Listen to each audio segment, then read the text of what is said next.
Okay, so we are going to be doing a 108% run of the first Suikoden game. That means all 108 stars. We are going to be using glitches, which basically means the Bribe Glitch. If you don't know, you can exploit a glitch which lets you bribe fights that you would not normally be able to bribe, such as boss fights, as long as you have the requisite amount of money. So, does anyone have any suggestions for what we should call this boy?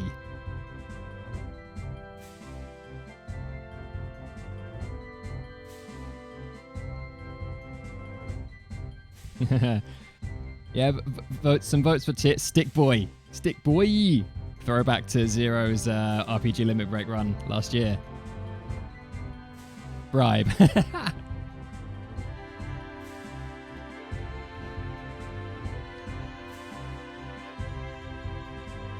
Alright, well, I don't know. I mean, do any mods know how to set up a poll in the chat? Because I do not. Bribe. Alright, we've got some revotes for Bribe.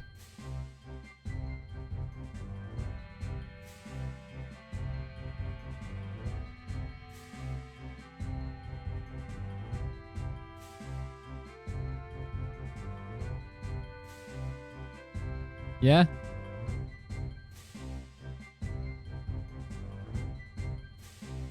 Yeah, 108 star money percent, exactly. This game is basically money management.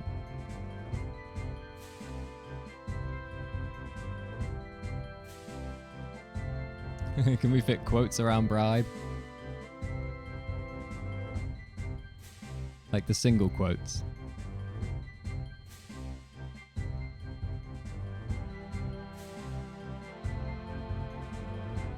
How about that? Bribe. Impossible.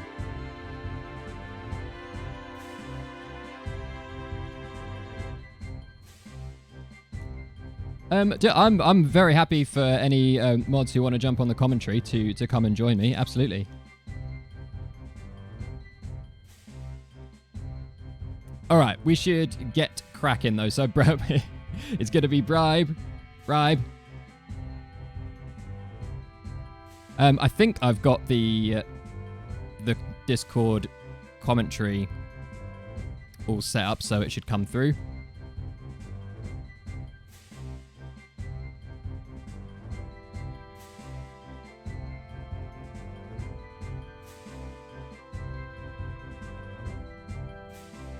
Yeah, I can see John with an H in there. I can't hear anything though, so I'm wondering if maybe I haven't set it up properly, which is awkward. I haven't said anything yet. Oh, cool. Awesome. There we go. Okay, cool. Let's get cracking then, shall we? And we are off. So, this game relies very heavily on RNG manipulation. We're going to be doing a lot of it. First things first, Holy Rune. I was thinking about setting up, taking some bets on how many times I was going to screw up the Holy Rune manip.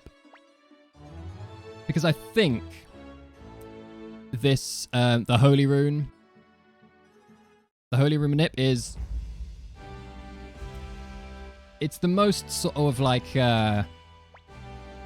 technically precise and involved manip in the run, I think. So it's there are some others that are quite tricky as well, but tricky in different ways. But first things first, introduce ourselves to Barbarossa. Promise him that we'll be a good boy. I will look after the Empire. Promise. Not going to incite any rebellions or nothing. Empire is safe in my hands. Right, so now the walk, after we go down the stairs, the walk to Craze is very precise, and if I mess it up, we will have to restart. Okay, part 1. Good. Right, so now we look at the NPCs, and we've got right, down, down, down, left. Which is, either 7, 10, or 15 frame.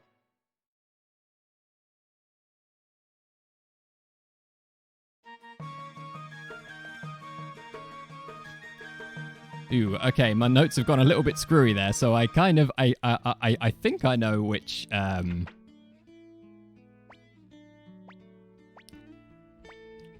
think I know which frame that was. I think that was frame 7.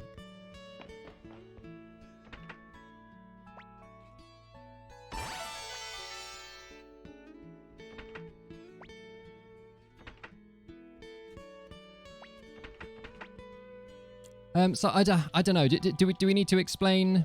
Do we explain the story as we're going along in marathon runs? Do we I know T Gurley did it for 0 last year. Right. There's our best, friend Ted. Yep, he's going to be around for a real long time. Lifelong pals we're going to be. And the rest of them are kind of like our nannies and butlers, I guess. Yeah, pretty much.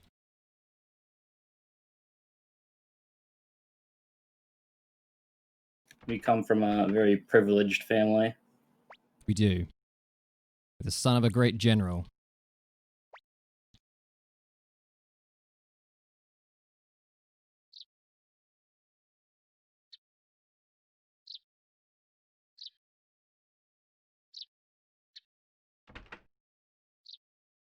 Right, now I'm going to do a little safety save here because marathon.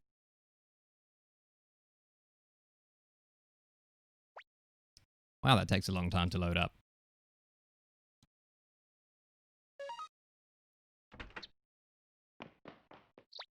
So I've got to do some fairly precise movement out of Gregminster. It's one of the easier walks out of Gregminster, this frame, I think, if I've got the right frame. I have to do a slightly awkward formation swap there. This is where all the magic happens, right? With, the manipulation? Yes, indeed. So it's a fairly long world map walk, like 27 steps, but we should get a fight with 3 bonbons. If not, then I will have to load the save I just made. Cross your fingers. There it is.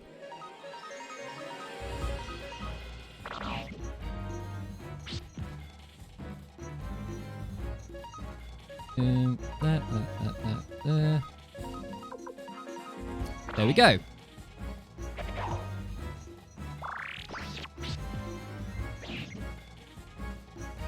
So this is going to give us a question mark pot,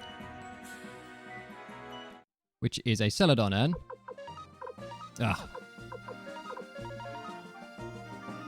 Flawless menuing there. I think you'll all agree.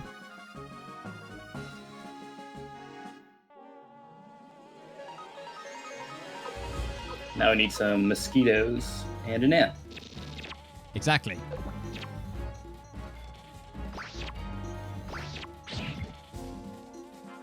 So this is for...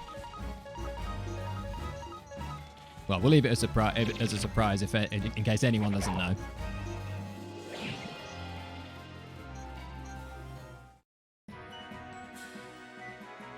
Holy Crystal! Hurrah! So we're now going to go and stick that on Gremio. Oh, thanks for the Twitch Prime subscription, Chikatsu Star.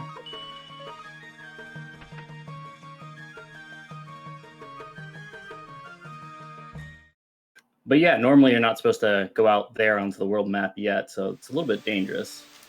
Yeah, you really have to... Yeah, the world map is actually quite dangerous out there when you're level 1. But fortunately for us, we know exactly what fights we're going to get. And exactly how to fight them to do that. That is definitely an advantage to have. Yes, which is, I think, I don't know a whole lot about the Suikoden 2 run, but I don't think there's a whole lot of RNG manipulation in it. Oh, we haven't got the dragon noises. That happens sometimes. But I don't think there's a whole lot of RNG manipulation in the Suikoden 2 run. But there is a whole lot in this run. Oh, no elephant sound. So now we're on our first mission from the Empire. We have to go get some astrological conclusions, so they can predict what's going to happen, you know, for like, I don't know, farm seasons, whatnot. Yeah, or if any major wars are coming up or anything. I'm sure they wouldn't be, but, you know, just in case. Don't know why a big war would be coming up. No idea at all. Alright, now I have to... Okay, and we got the 2 bomb fight. So we can... back on RNG manipulation, the flight over to this island resets the RNG value to one of usually 2 potential values. And we know which one we're on from the fights it gives us, and so we know how we then know how we need to fight this golem. Boop, boop, boop. I always thought it was a little funny how Luck turns himself into a golem when he has like a wind rune, when like the clay golem is more associated with the earth rune. Yeah, it is weird, isn't it? Yeah, like how the wind at no other point in the series can a wind rune like summon a golem or turn you into a golem or anything like that. Maybe he just borrowed Sasarai's earth rune. Maybe they were still on good terms here then. That is a very good point.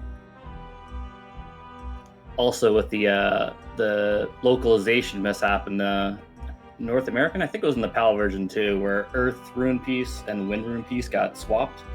Oh yeah, I remember something about that. Yeah.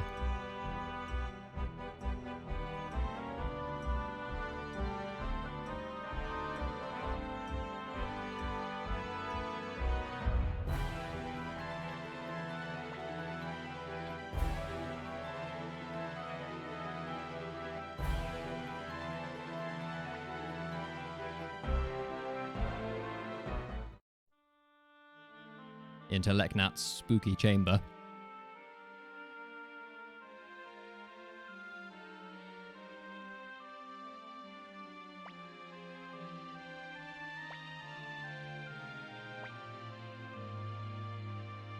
Bribe. Such a friendly name.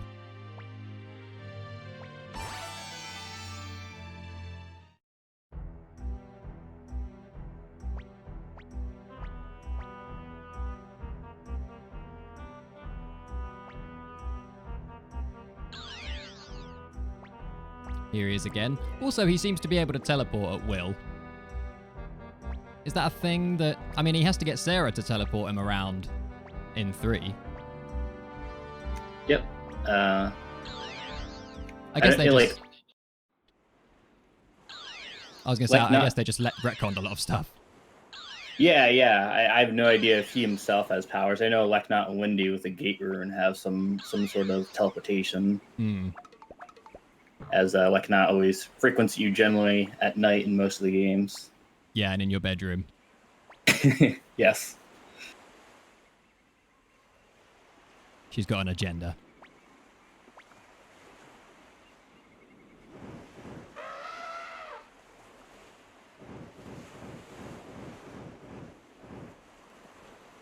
But yeah, this area on Magician's Island is where you're supposed to fight your first enemies that are a little more weaker with the Holly Boys. Yeah.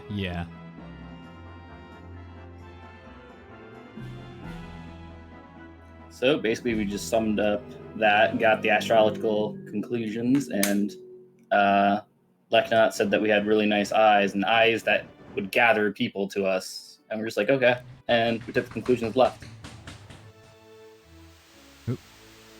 Missed the door. Yeah, I think that seems to be a theme in Suikoden. You just sort of, you're mostly silent, but people tell you you've got real nice eyes, and then they put you in charge of armies. There's got to be some nice eyes.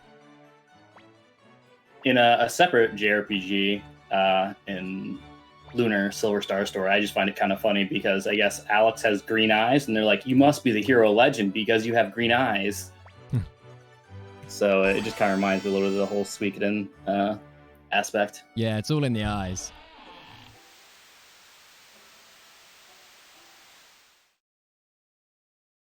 All right, now we are going to go and appraise the question mark pot that we got from those bonbons.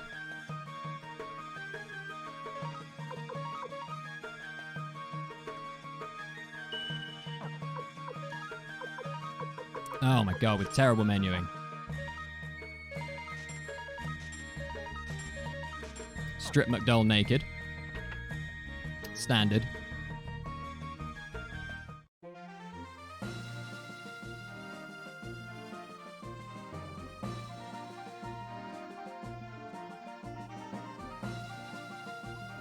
No world map fights, hooray! So now we turn into tax collectors. Yes, right, yeah, I should say, we've been given a task. This town, Rockland, has not been paying its taxes, according to Commander Craze. And so we need to go and investigate why they have not been paying their taxes. And they're now claiming that this because their tax payments have been hijacked by bandits? Is it? It's been so long since I've actually read any of this dialogue. Yep, that's the claim. Yeah. So we kind of say, seems legit, let's go and investigate. Let's go and track these bandits down and, you know, bring them in for you. Now, Marco. Marco is one of the key characters in manipulating this game. Because when you open the Marco screen, it resets the RNG value to a reliable value. So anything that happens, anything that's determined by RNG that happens after Marco, after we speak to Marco, we can reliably predict. So I'm going to play just 2 games here.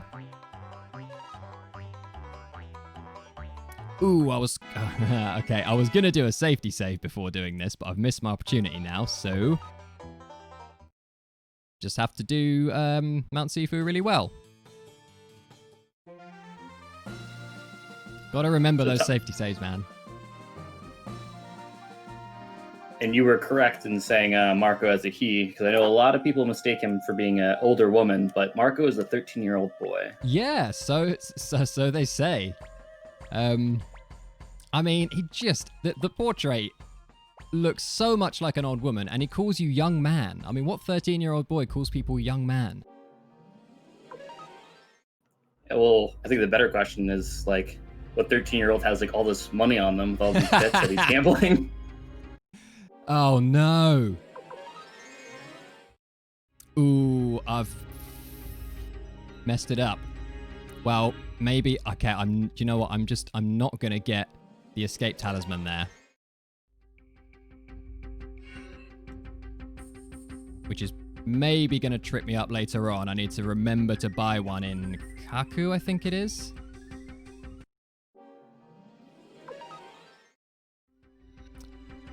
But basically, I walked into a wall. Okay, before I explain what I did, Bribe Glitch. First example of Bribe Glitch right there. If you're not supposed to be able to bribe that fight, but if you choose bribe and then hit confirm again quickly enough for the text that says you have failed the bribe not to appear, it lets you bribe the fight. As long as you have enough money to bribe the fight.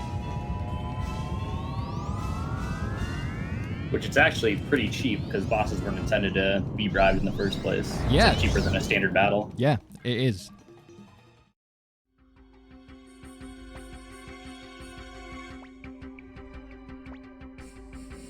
Is it Kaku you buy escape talismans from? I am not certain. I think it is.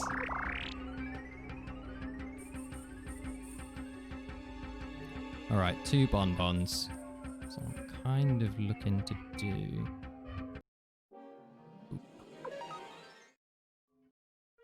But yeah, so Grady, the Imperial, I guess, magistrate of that town, sent us up here, kind of like, oh, certainly you guys can handle it, you know, being the Imperial Guard. And so we kind of got tangled into doing this. Gremio, the guy in green, is kind of like our mom. and Yeah. he doesn't really like it when we put ourselves in danger. So he was against it, but Pawn, the guy in red, he kind of likes conflict, so he was totally with it. So here we are. Yeah, he's down for the brawl. Bribe Glitch again. And we're not going to Bribe Glitch Varkas and Sidonia. We are going to fight them. And we're going to unite Sidonia, Cleo, Medicine, McDowell, and then Ted attack Sidonia. I normally know the commands for this fight better than that, but I don't usually mess up the movement, so I'm just playing it safe and double checking in my notes.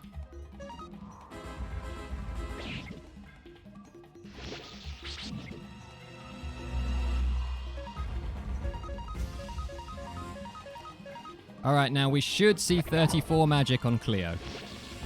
34 speed, sorry, on Cleo. Good. That's what all the fights so far, and the reason I did that awkward formation swap right at the beginning, before Holy Rune, was to manip Cleo's speed stat growth. Because we need her to be faster than some enemies that we're going to fight soon, and I'll point that out when it arrives.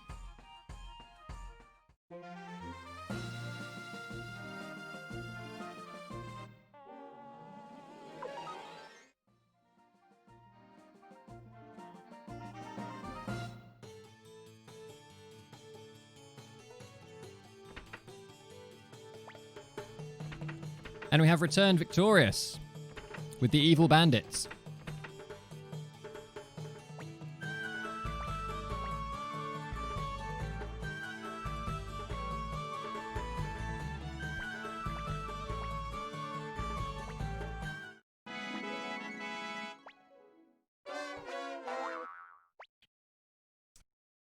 Grady gives us a reward for it, which was nice of him. Oops. And it's gone. And it's gone.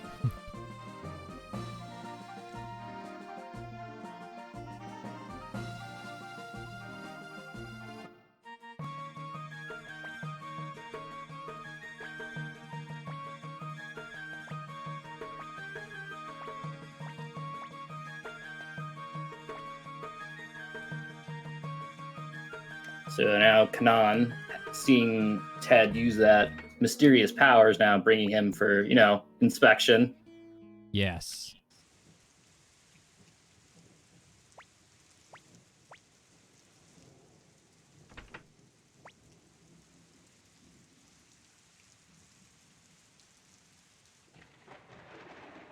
And as the evening goes late, we notice that he has not returned yet. Indeed. And I failed to notice that the dialogue had stopped, and so I just stood there still for a minute. Oh, there he is. Ted, what happened, buddy? You don't mean to tell me that the rune you've been trying to hide from the magician has been living like next door to you for the last however many years you've been living here? That can't possibly be the case, can it? Oh, look. Maybe he'll explain it right now. In very fast text. Yeah.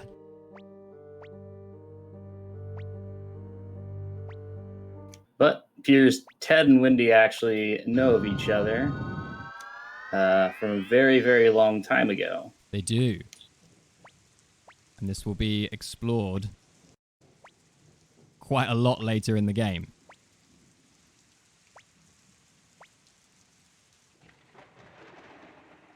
And now Pawn is a little bit uneasy because, he doesn't like to get the boss in trouble while he's away. So he's concerned about we Ted. should go tell.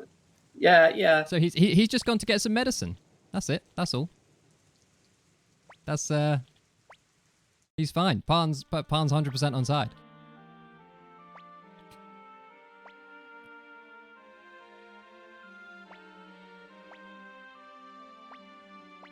Also a diary you can inspect right behind Cleo, but unfortunately can't even open it because it's locked and she gets mad at you. But Pawn's diary in the other room will tell you what his favorite meals are.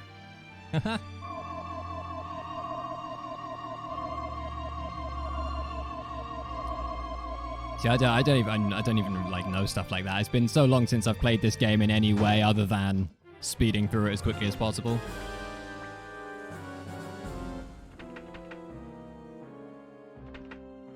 A lot of the little secrets I either just never knew or have forgotten. So Ted just relinquished the Soul Eater rune to us, which is one of the 27 true runes of Powerful. They're kind of like gods in their own right, the runes themselves. And they grant the user, they don't age. So Ted is actually 300 years old, even though he doesn't look it.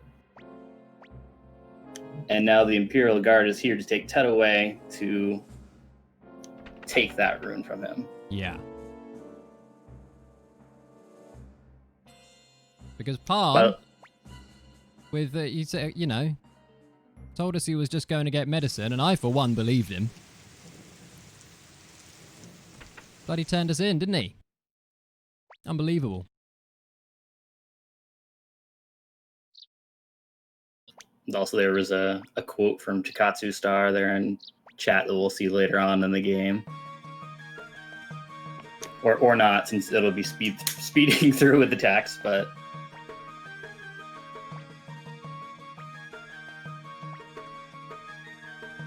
Yeah, okay, I see it, yeah. All this dialogue skipping in front of her children. Great reference. I'll point that out when it, if I remember to pause for it. Now here comes everybody's favorite star, who, if you were here for the previous run, you saw him. Yeah. Run away from that situation. Just around the corner of the inn, this should do nicely. Yeah, Victor's that kind of classic, like, sort of chaotic good, lovable rogue kind of thing. No, I just chose the wrong dialogue option. So now we have become fugitives because, you know, we ran away and they thought Ted had the rune, but we did the little switcheroo before they took him away. So we're trying to just get out of Dodge. The old switcheroo. Classic.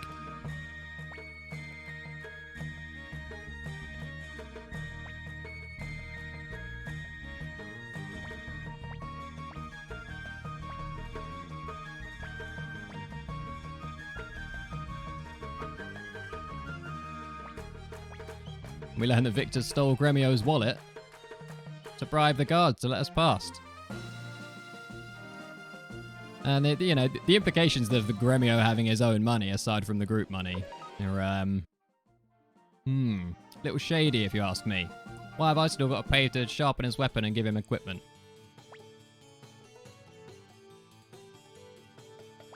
Alas.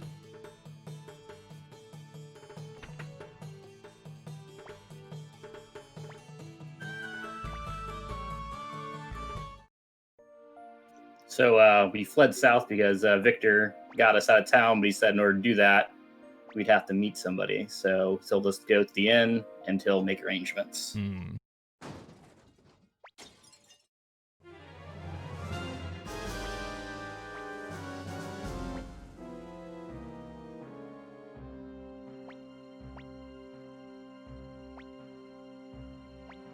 Let's fight.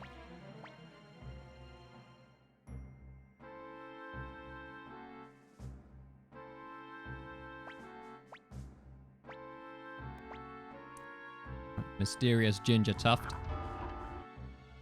Who could that be?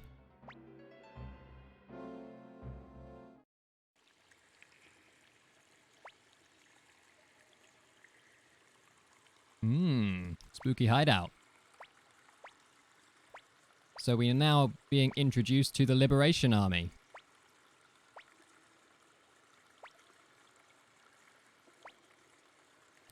Tiny little force resisting the tyranny of the Empire.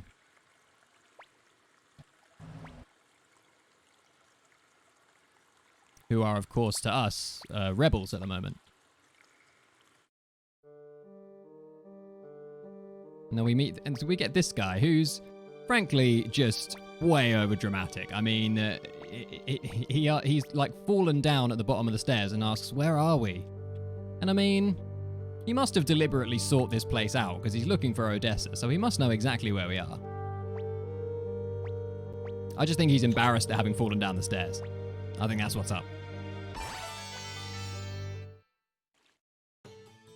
So it turns out he's one of those bandits that we just beat up not too long ago, and that his boss got strung up and are about to be executed without trial. So looking for some sort of help from the Liberation rebels here. Yes.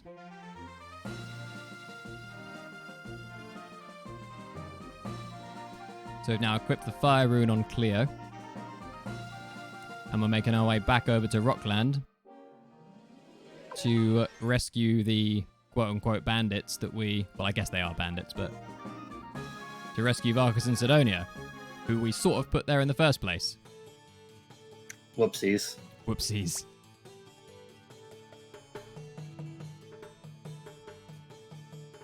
We probably broke all kinds of laws. We were gambling while, probably in uniform. Yeah, that's true. Which we're going to go and do a little bit more of now. And I am going to remember to save beforehand. Because I need to go into the inn to rest anyway. And so we're now looking for a diversion to get inside this place because it's well guarded. Yes, we couldn't just jump over this fence. Absolutely not. So we'll see what's happened in just a second. I'm going to stay, and I'm going to save.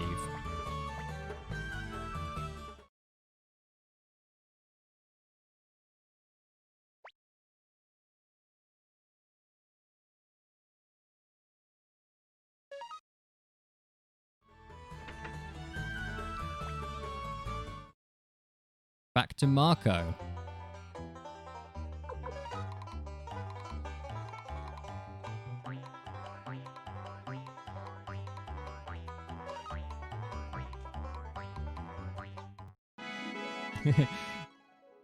That's true, Zephyr whispered. Just jumping over a fence, we'll end up just like that bandit. Wondering where we are.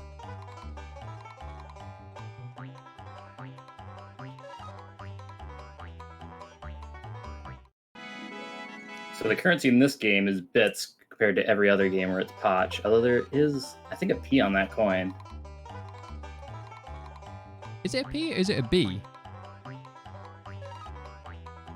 I don't... You know what? Let's go with B. Make more sense, right? Maybe. Do you know what? I've never even looked at it before. Well, I mean, I've looked at it, but I haven't, tried to actually see what's on it.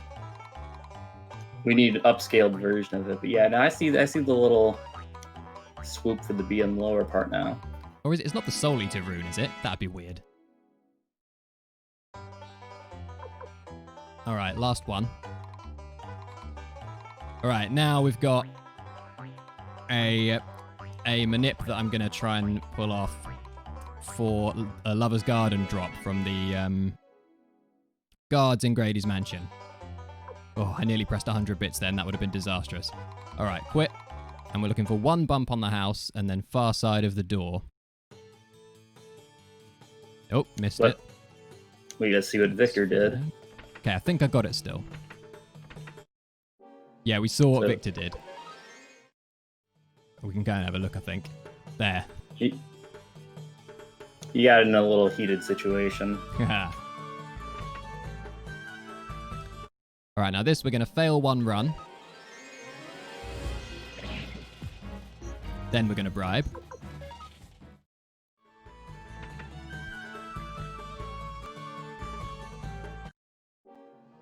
And these guys, this is the fight we needed Cleo to be fast for.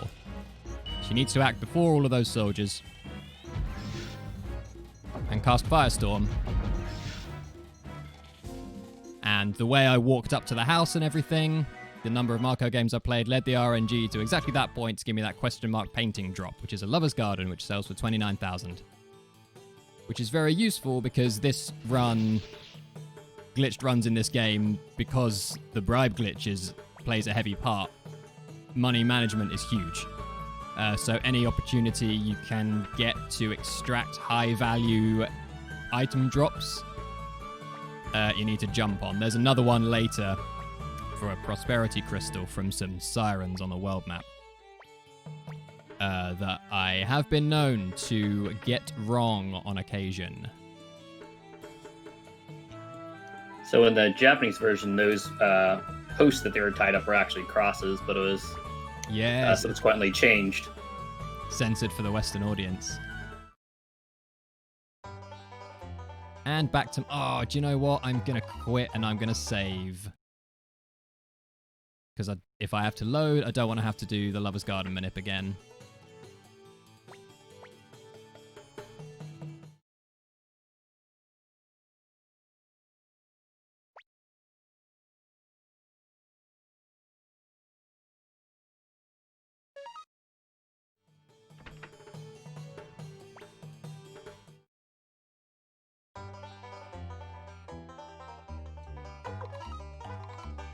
Indeed, Shomel, last RNG reset for a long time.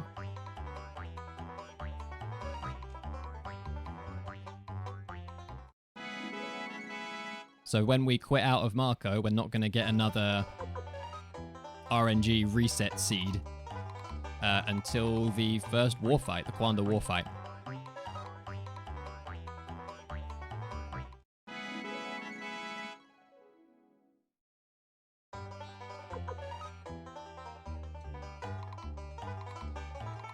So I have to be pretty precise with all my movement, particularly in towns, areas with randomly moving NPCs on screen. Randomly moving NPCs on the screen advance the RNG forward very quickly. So you have to be, when you're on those screens, you have to be very precise with your movement, because if you mess it up or just stand still for a bit, the game's RNG can advance way past any sort of place where you know what's going on.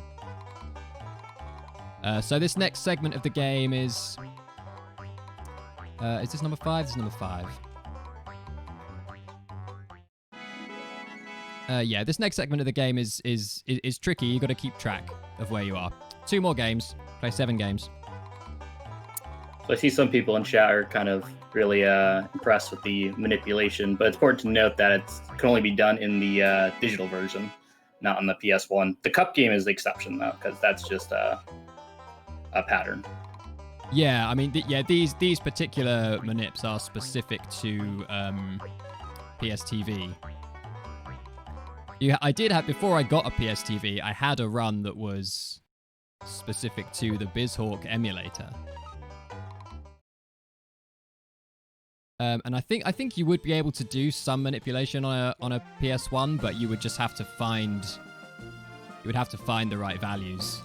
It wouldn't look the same as the PSTV run at all.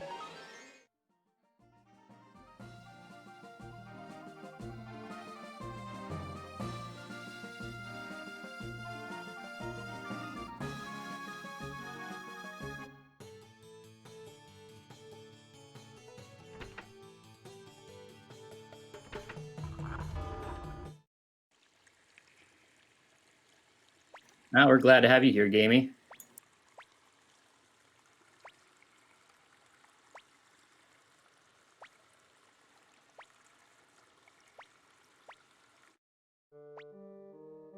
Yeah, sorry, I'm not keeping up with the chat very well. I've never streamed to more than like 10 people at a time before. My father goes his way, I go mine.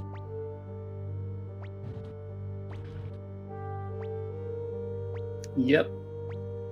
So story-wise, we really haven't done too much. We just liberated those 2 bandits that we first imprisoned, I guess, and then came back here. Then they asked if we wanted to join up into their club. Yeah, done a whole lot of gambling. A little bit of whoop. Ooh. And so now we're gonna go make a delivery up mountain. Yes.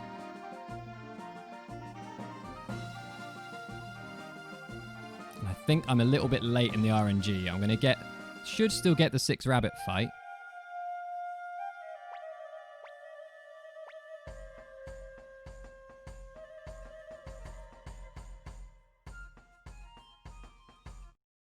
There it is.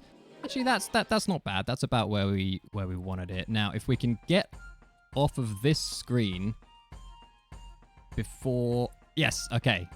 So there's a 3 slime fight that lives there. That lives about there in the RNG. But if we can make the game arrive at the RNG value that the 3 slime fight lives at, on that screen has a low encounter rate, so it skips past it. Mount Tiger Wolf is weird like that for the RNG. It's the only dungeon where the different screens have different encounter rates. So you can, if you're very precise with your movement, you can skip certain fights by being on certain screens when the game arrives at, you know, the RNG value that the fight you're trying to skip lives at. Not, I hope that made some sense to someone. So now this kind stranger has offered us stay and some tea at his establishment. Yeah, it was nice of him, wasn't it? I mean, he went out of his way. Oh, look what's happened. I don't believe it. Also, I chose the right dialogue option first time, which I don't know if I've ever done that in a run before. I always refuse at least once. Not on purpose.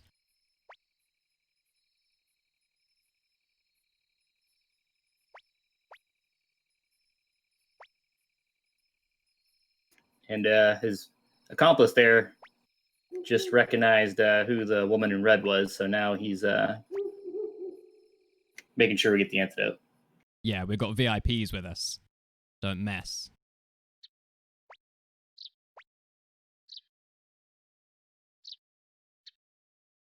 But yeah, if it wasn't clear, the woman in red is kind of the leader of this liberation army, and it's pretty well known. Yes. Odessa.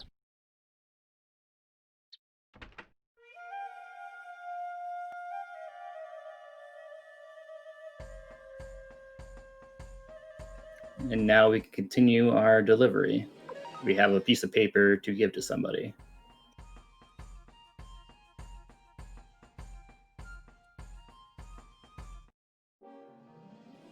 These guys are a bribe.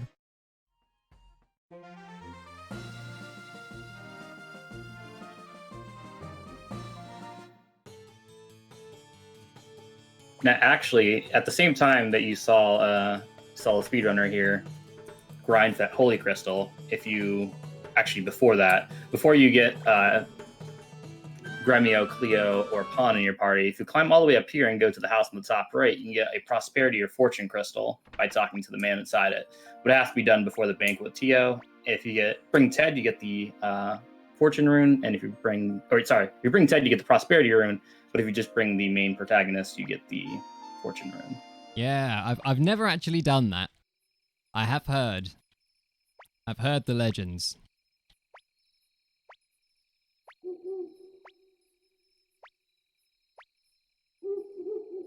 We just made our delivery there. Cage. Yep, I called them that my entire childhood as well. Oh, what is it? Kage? Yes, it is. Yeah, of course. Oh, I can't call him that. It's too. I know it's too rooted in my brain. I know, like the Mortal Kombat movie came out, and it just stuck.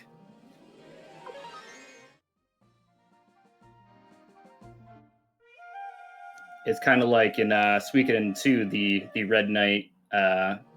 Many people probably call him Camus. It's Camus because it's French. So actually, Neo Slash probably would have known the better pronunciation.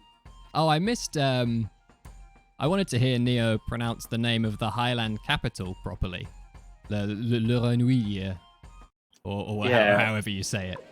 Ratatouille. Yeah, I know exactly what you're talking about. Yeah, I wanted to hear an actual French person say it. I think I missed it.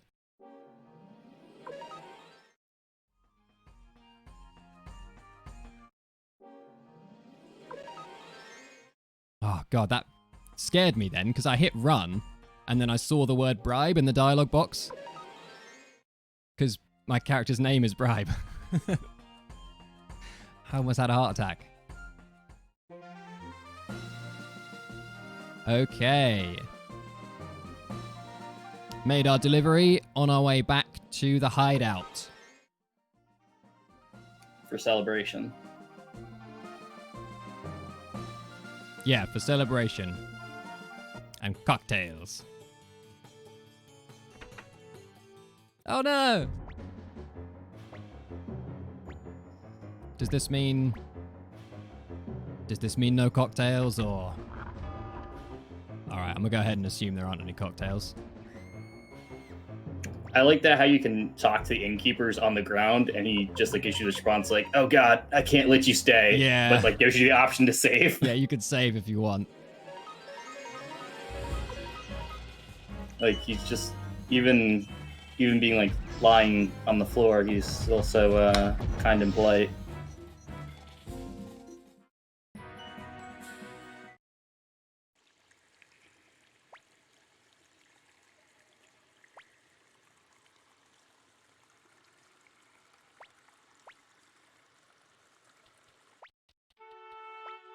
So Odessa clearly just gave birth right there to a like 5-year-old boy now. Yeah. Wow. You laugh, but as a kid, like I genuinely thought that, because in one of these dialogue lines, she says something to you like, "You must protect our newborn hope," and like we stayed up at night. A newborn hope, that little boy that just run off. Get him. He's our newborn hope. But yeah, Odessa took a stabbing before we could reach her, unfortunately. I just looked down at the chat and saw from Corpse Toboggan offering to take me out for cocktails. Thank you very much. I appreciate that. So she kindly asked us to toss her body into the sewer over there, so that way her death wouldn't be known, so the movement could keep going on and not lose faith. Yes. Because there's like all 6 of us still in the group or club. All right, I am gonna nope. Save here. Even though if I have to load from here, it's going to do really weird things to the RNG that I'm not really going to know how to deal with. So I really hope I don't have to load from that save. So now we are trekking south, because Odessa has a last name, which in Suikoden, if you have a last name, that means you're of some class of nobility. So she's Odessa Silverberg. So she asked us to deliver her earring to her brother, who lives in the town south of here.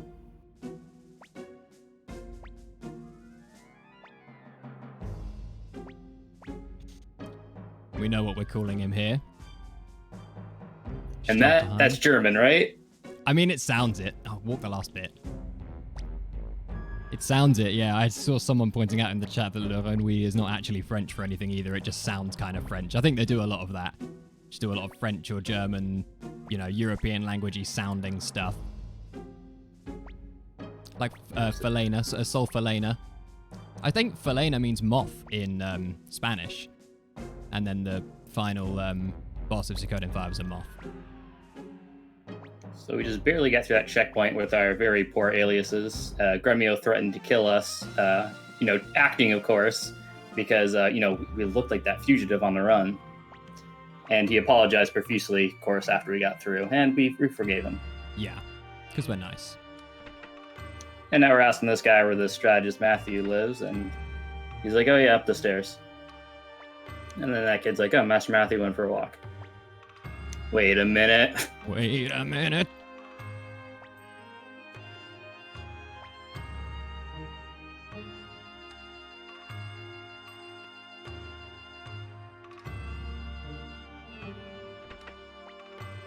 Now, Zero told me if you don't talk to Matthew before you talk to that kid, you get a little bit extra dialogue, so that loses time. Is that why you talk to Matthew first?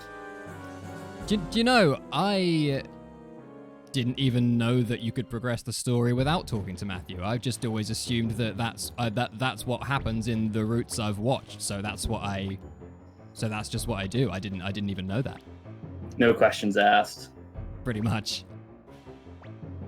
Yeah, I believe the line of dialogue is later on in the game with when you have another banquet. It's not too far from here, but I think there's like one extra thing in dialogue, and it might save time not to have it. Who knows? Yeah, do you know, now you say that, I feel like I remember. I think Zero said something about that at this point in the game at his RPG limit break run. Oh, there you go. There's your quote time from Chikatsu earlier when you said you tried to remember it. Damn. Oh, I just missed a funny bit of dialogue there. All this killing in front of her children. Was going to showcase it, but I forgot. So yeah, Matthew at first was reluctant to help us because, you know, he's seen what war does to the innocent. And so, but then just randomly the Imperials came and we thought they were here for us, but no, they were here for Matthew to sort of conscript him into service. And they're like, oh, you better join us or else these kids, we're going to send them to the mines to, you know, hard labor. Who knows if they'll survive? So then, of course, we must intervene. And now Matthew said, you know, he can't avoid this, so he's going to join our side. Yes, he's seen the tyranny of the Empire firsthand and can no longer sit back and do nothing. Oi, now this part of the run. But we need to get a cool, you know, place first for him to stay before he considers actually giving us any help. Oh, God. You can't have a club without a clubhouse.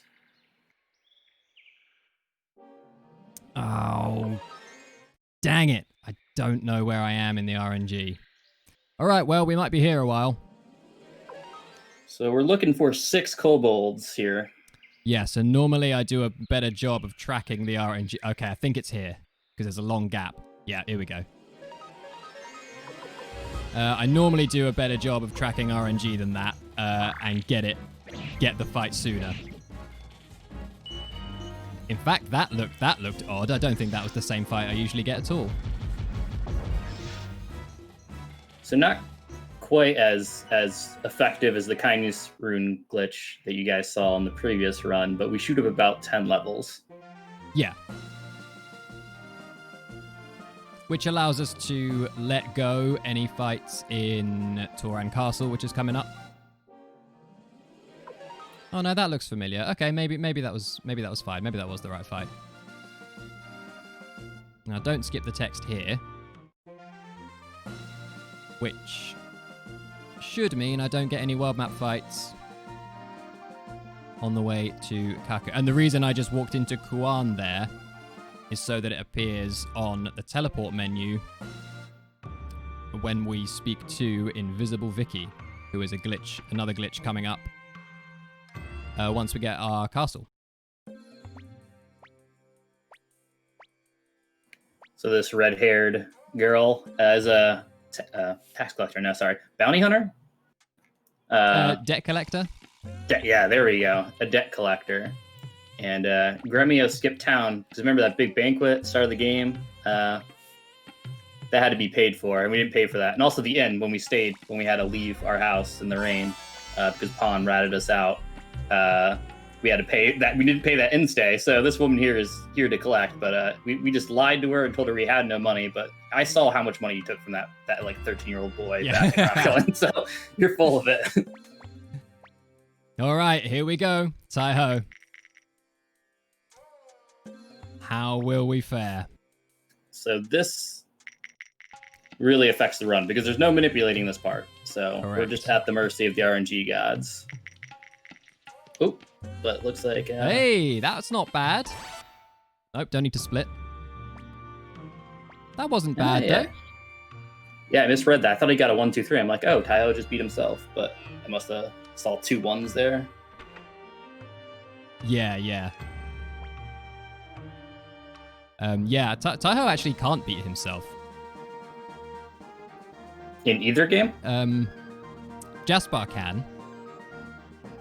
Later on. I don't know... Oh, I don't know about Suikoden 2.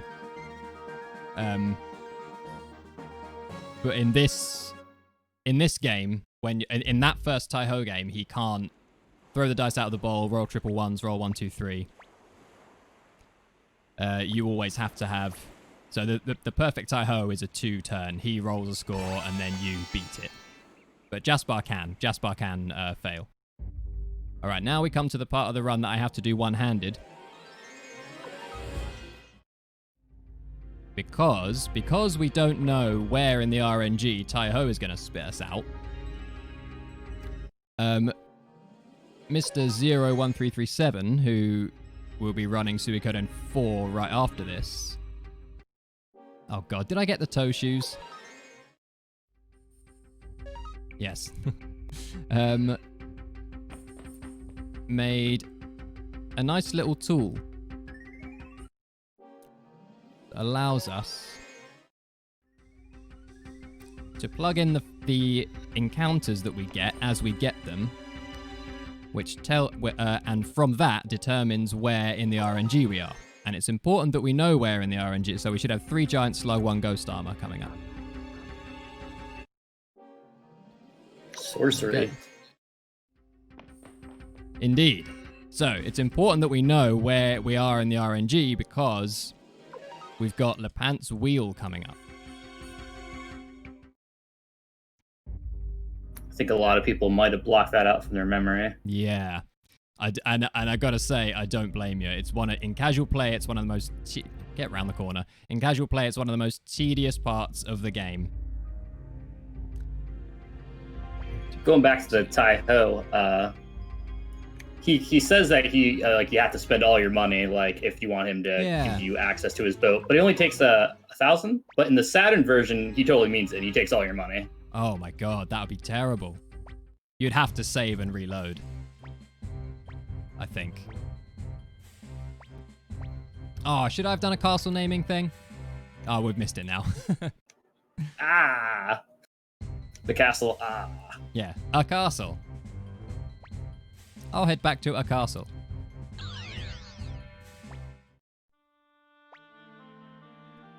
So we just exterminated the zombie dragon of this castle, so naturally it makes us ours, or gives us the rights to this castle. Yes, we exterminated the zombie dragon by pelting money at him. And there's the astrology lady. She just popped in, said hi, dropped off the rock boy, and then left again. Luke, who is actually a super useful party member in glitchless runs, because he's really fast and has great magic. But we don't actually use him in this run. We don't really fight many fights. Oops. Damn it. So when I do stuff like that... Oh, no, now, okay, Invisible Vicky. There we go, look at that. So, for that, Cleo has to be in the last spot of your party. That's pretty much the only requisite. If Cleo is in the final slot in your party, you can go to that spot in the basement, press confirm, and Vicky will, that will happen. So yeah, Pack, for the bribe glitch, all it's required is that you have enough funds. Any boss can be bribed, and most of them are pretty cheap, so they're not supposed to be bribed. You just tap X twice on bribe before the box pops up, say if you succeeded or failed, and it will work.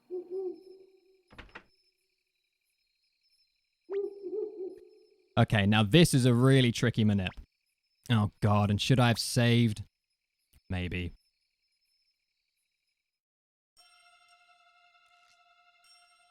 So I'm expecting... We're doing it live. Yeah, we're doing it live. I'm expecting 6 robot soldiers. There it is. Good. And then 3 robot soldiers. Get around the corner. Okay. And then 6 again. No, 3 again, sorry.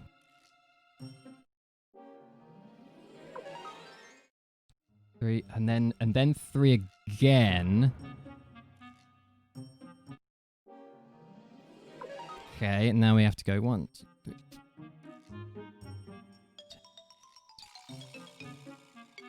Shit! I messed it up. Damn it. Oh, I can't swear. Sorry. Was that 6? I think that was 6. Alright, I think that's it.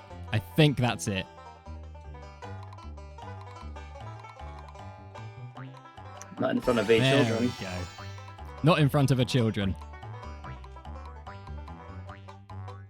Oh, nice recovery, though. Thanks. That bit's kind of stressful. And recently discovered, right? Relatively recently, I think. Zero did it.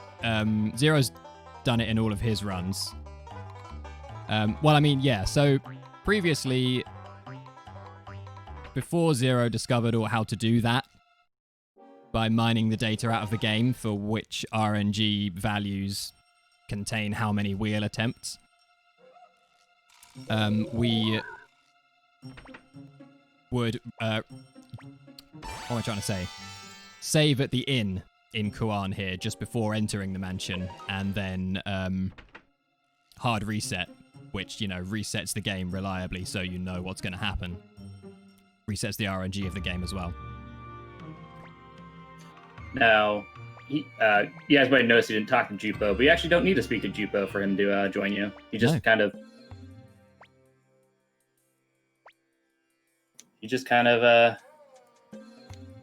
tags along, I guess. Yeah, he tags along with Lepant, who we want for some reason, despite the fact we've just seen the inside of his house. And man, I don't know what's going on inside that guy's head, but that dungeon we just did, this guy's house. So let that sink in. Oh, choose the right dialogue option. And the guy in the bed tried to give us the same tea that the guy on the snowy mountain tried to give us, but we were prepared this time. We were prepared, and we made him drink it. Now, I always thought Lepant's portrait, which is bulging muscles, but that's actually just his scarf that happens to be the same color as his face. Is it? Oh my god, you're right! I thought it was bulging muscles. Also, he's got a moustache. I never even noticed that. Oh no, he's obviously got a moustache in the second game. We're breaking boundaries here. Yeah, this is the kind of stuff that I just mash through so quickly. I just never, I never sort of stop to pay attention to these things. You know, that should actually be a thing. We should make a scarf that looks like bulging muscles for everybody to wear.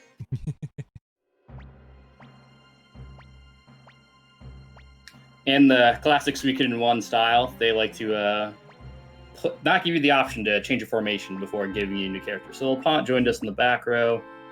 Yeah, and he's a short range character. Yeah, so he could even if we were gonna fight those fights, he could do nothing. And it's our buddy Pom. Or not buddy. I don't know. It's complicated. Yeah. So that was Craze, the guy, the villain guy from the beginning, who we just had the option to let go or kill. And it's when you think about it, it's actually pretty brutal. Like, we just ganged up on him. I mean, he's a villain, obviously, and everyone wants him to die. But still, we cornered him, and rather than, like, taking him captive, like, humanely, we just straight up murdered him. I mean, are we the good guys? And so for helping Lepant save his wife, he decided that he was going to divorce his wife. Yeah. So that way he could join us. Yeah, Eileen, you're no longer my wife. Classic line. But she said she's okay with joining too, so they decided to stay married. Yeah. For the children. Child. Keeping it together for the kids. All right, now Sergey. Here he is. The man, the myth, the legend. You know, Leknot really needed him for her tower. Right? Just way too many stairs. Yeah. Oh. Okay. Sorry, I know this is dumb, but I just remembered I didn't pick up the escape talisman in Mount Sifu. And this is the last opportunity. I'm going to have to buy one before Vault. Oof. Glad I remembered that. Too late, really, because I was already in the boat and halfway to the castle. If you didn't say anything, people would have assumed it was RNG manipulation of some sorts. Yeah. You just had to go on your boat for a little spin.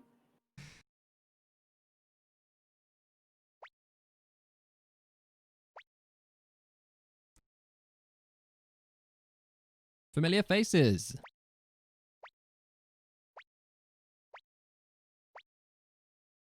So now they're asking us to take them to our leader, Odessa, who's obviously alive still. Yes, she's gone north on a mission, because north is where everyone goes on sort of ambiguous missions in this game. Is north, Is North like Highland and the city-state? Or are we... Yep. Yeah.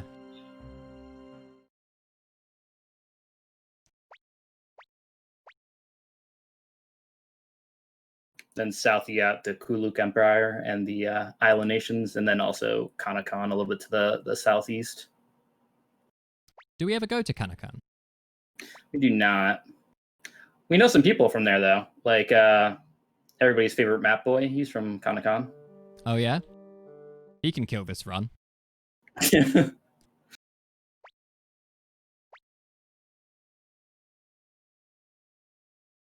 Speaking of things that can kill the run. So, remember we saw the invisible Vicky glitch earlier on? So as long as we have Cleo in the last slot of our party, we can go to the basement, speak to Vicky, and teleport wherever we need to go. So I can't really remember why we recruited LaPont. Like they say he's like a famous merchant, which I'm not really sure what use we have for that. But I think it'd make more sense if he was like an officer of some sorts, because I feel like that's how he's used. Yeah, like a general. Yeah. But if we need to go to Great Forest now, but if we go straight to Invisible Vicky and teleport there without doing this cutscene, the game soft locks and it's rip run. I see some OKOs in chat. The Overseas Kren Organization. Speaking ill of me, they voted for Kren in the Japanese fandom does a big popularity contest every single year. Oh yeah, There's about thousands of votes and stuff, and the Japanese fandom was a little shocked there, and they gave them the name the Overseas Kren Organization. So he got 13 whole votes, which is a lot for him, because usually he gets none.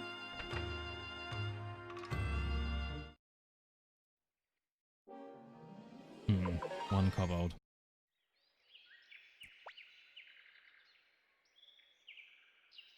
So now we can actually go through this forest because if we had tried to go through this forest before, we would not have been able to.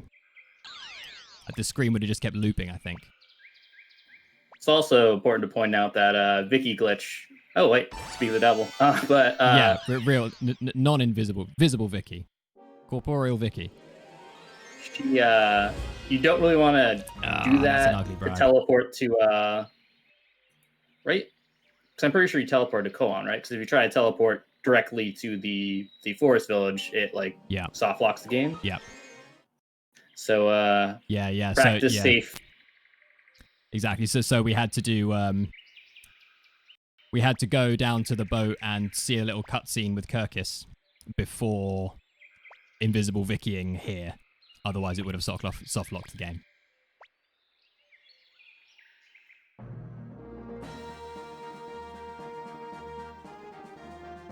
There's our dog friend. Yeah, Doggo, as he loves to be called. Okay, so now in the story, we've been sent over to the east to, this guy in our party, the elf, said that, there's a terrible general and he seeks to destroy the village, or the forest where they all live. And so they asked us for help, so here we are. Oh, God damn it. I forgot to go and do a rune swap. I'll have to just do it on... No! God, okay, good, thank God. I thought that was Rip Run then.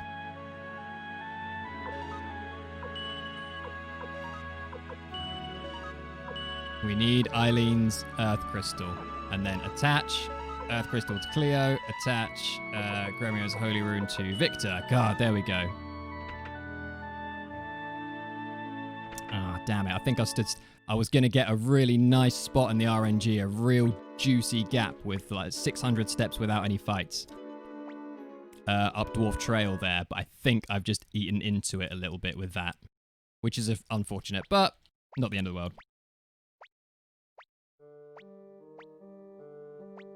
So we didn't count on meeting elf racism here, and so we've been imprisoned because we're human. Yes, xenophobic elves. And then dwarves that are just as bad, if not worse, later on.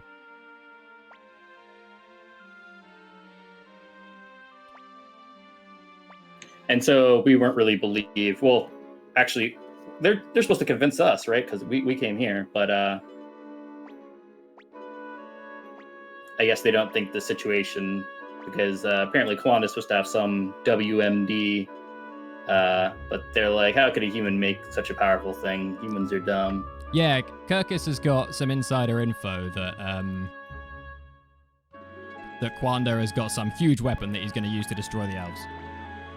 The elves, and so he's come to the Liberation Army to ask for help. The elves don't seem to believe it, and so they imprisoned, I guess, Kirkus for bringing humans to the elf village and us along with him. Now, it's been a while. I'm just going to jump back in here and save, just because it's been a while and there's no RNG on this screen.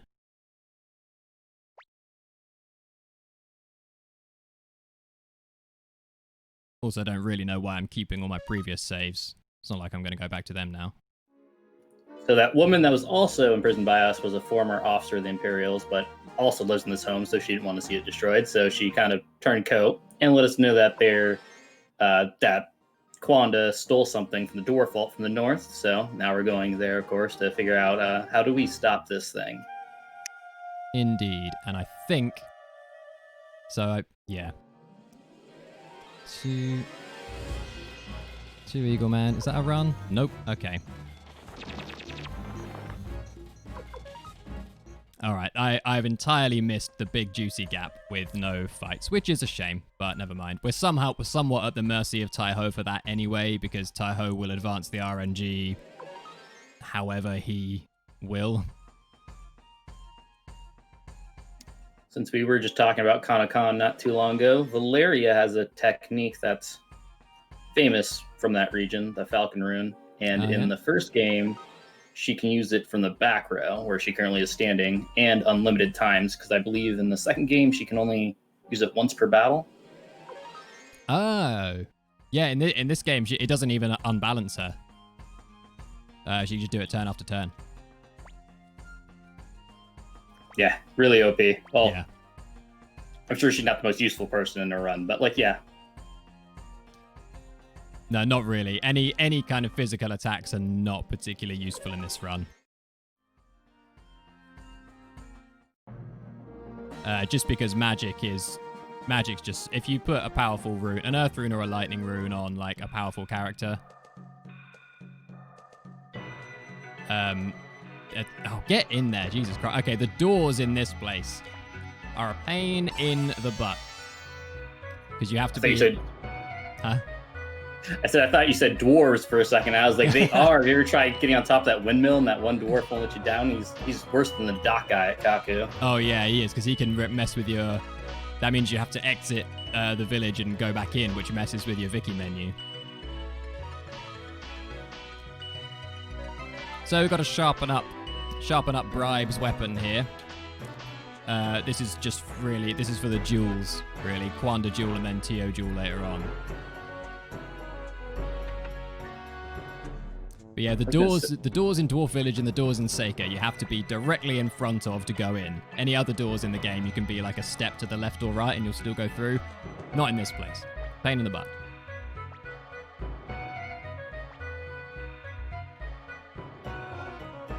I was going to say you don't use any unites, but I was thinking maybe you use Gremio and Pawn, but no, you just bribe, so... We did use Gremio and Pawn for Varkas and Sidonia. And for the Holy Rune. For the Holy Rune setup right at the start. Do we not have enough money for Varkas Sidonia, or was that just... It's a level up thing. Because we do need... Although, while we can bribe everything... with one exception that I'll come to when we get there. There's actually... You do still need to gain some levels. Right, 3 dwarf. You do still need to gain some levels because... Well, McDowell needs to be strong enough to fight the duels. And you also need... Champion's Rune to be effective later on for avoiding encounters, so you need to have a high party level for Champion's Rune. If a member of your party has Champion's Rune, it prevents you from getting encounters. Oh, god damn! I'm gonna have to voice of Earth this.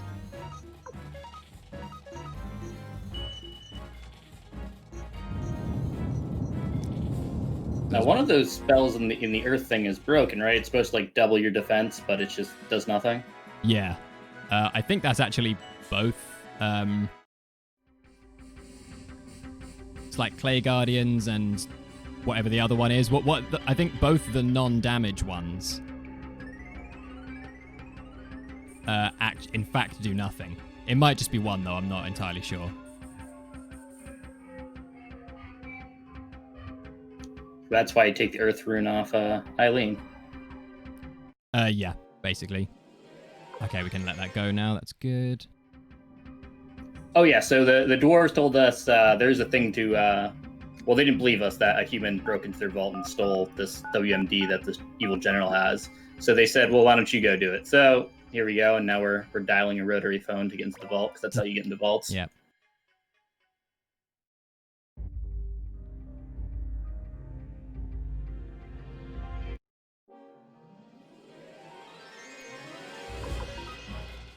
So I just dashed off to the side to grab a chest with 5k in it, because I don't feel like this is going entirely well money-wise.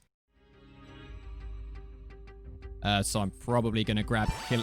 And so this is why I needed an escape talisman. No, not handover. Use. That's why I needed an escape talisman. We got the water route, which we came in here for. Yes. It was our test. That guy can block you on those steps. And if he does, you have to go out of the town, get in the door.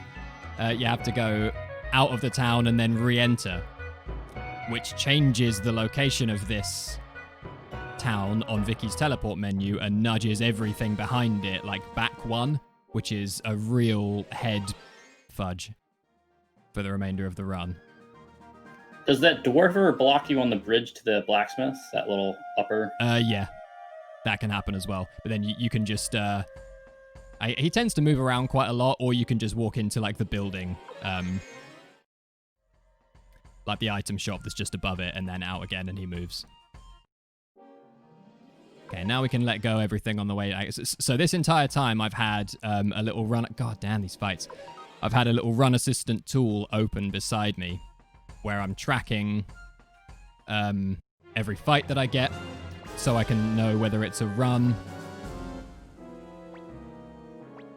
or a bribe. And then some story stuff happened. Do you want to do you want to go over that, John? Yeah. So we're trying to get back to the Elf Village before something bad happens, and it's looking like something bad just happened. Yes. In the Sega Saturn version, they actually give you animated flames on those that background to make it a little more realistic. Huh. Well, I can't help but think that this is all the Chief of the Dwarves' fault. Because if he hadn't sent us on that stupid go fetch mission, we might have got back in time to save the elves.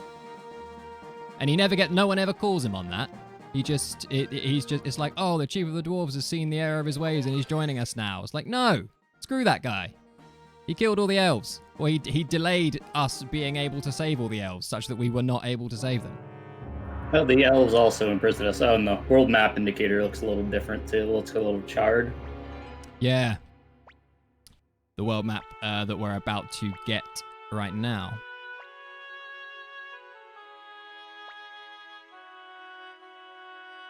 With our little map maker friend who I've just learned is from Kanakan. I assume this is who you were talking about, Templeton.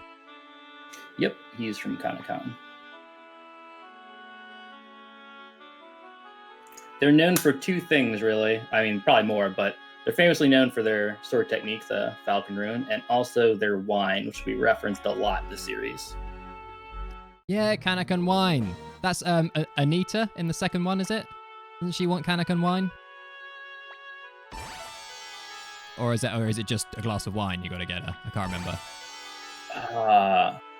I can't remember.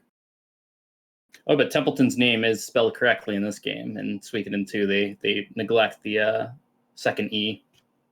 Oh, it's just Templeton. Precisely. All right, little safety save there, because now we're about to hit our next RNG reset. So that's actually a relatively safe safety save, because if I do have to load from it, the game's RNG is about to reset. So yeah.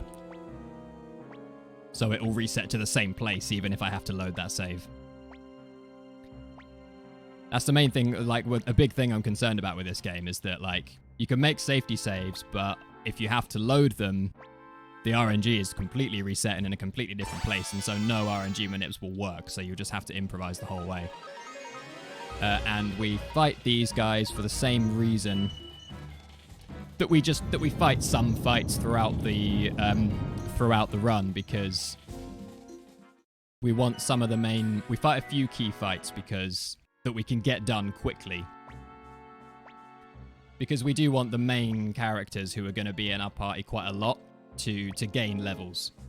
So that by the time we get Champions Rune... I can't remember if I've finished explaining what Champions Rune does. It prevents you from getting weak encounters, basically.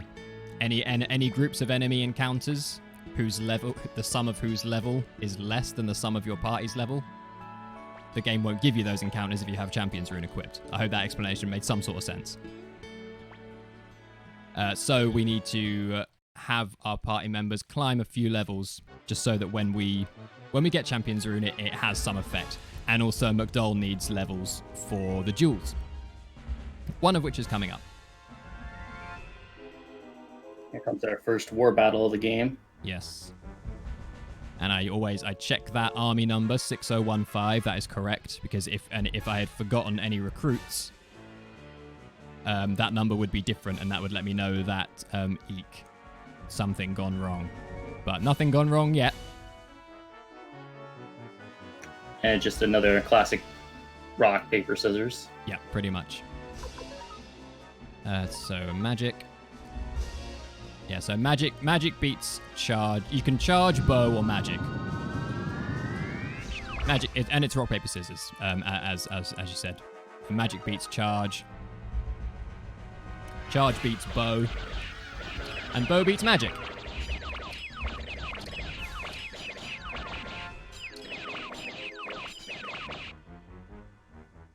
I just like seeing all the little lemmings go at it. Yeah.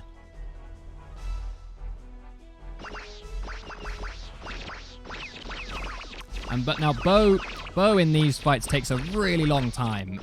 So we don't want to be using it if we can possibly avoid it in this run.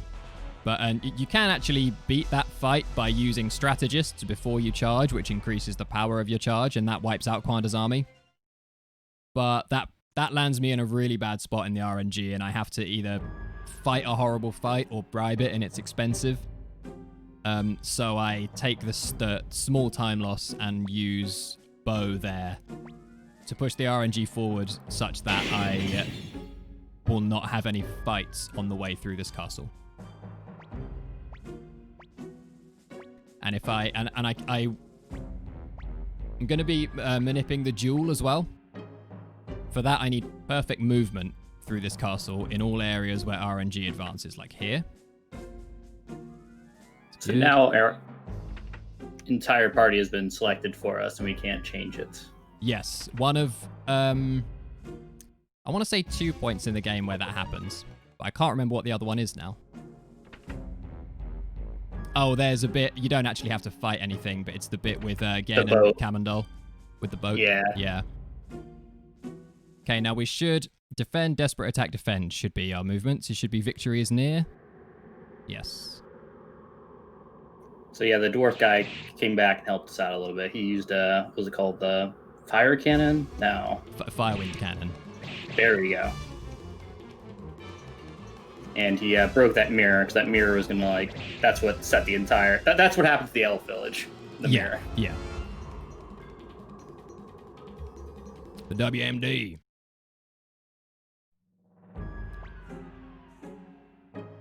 And so the duels are also rock, paper, scissors, except if your opponent called out what they were doing before they did it. Yeah. All right, now this is super important. I've got to remember not to kill this guy. Got to concentrate on choosing the right dialogue options.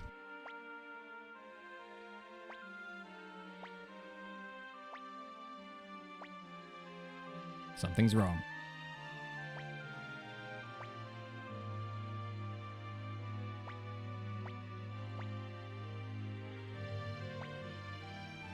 I want you to join us. Hooray, didn't kill him. That's good, because we haven't had to kill anybody so far. We just had to bribe a lot of people. Yeah, except Craze. We killed Craze. Well, Pawn did that. Yeah. We just didn't stop him. Yeah, we chose to let it happen. And we can live with that decision, I think.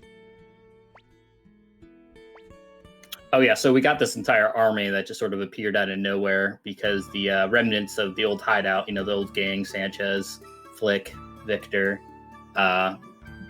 gathered all their troops that were, scattered because of how the other old hideout got destroyed. So they reconnected with our group, and so we kind of actually had a functioning army. Yeah, which was nice. And now we're about to go and see them, speak to them in person for the first time. Well, since all that happened. And we're not purposely trying to go slow here. It's just they took everybody from our party, and we no longer have the Holy Crystal because you can only have one thing attached in Suikoden 1, and the main character, of course, has to have the true room. Exactly. So there are going to be a few points like that where we just suddenly walk really slowly for no reason. And it's because the character that has the dash rune has been taken out of our party.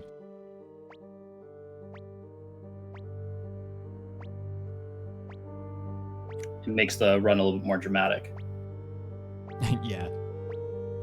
Whenever we want to build the tension. But now I gave it to Victor in Elf Village, so now we're running again. And I jumped. So now we just told everybody that Dessa's not on vacation up north. She's actually dead. So Flick sort of freaked out, and he hasn't accepted us.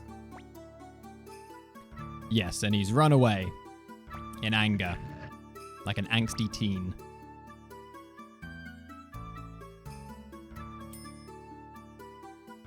And now we're going to go on a little recruitment drive. Hey, look, she's visible now. Yeah, she's right there. She has revealed herself.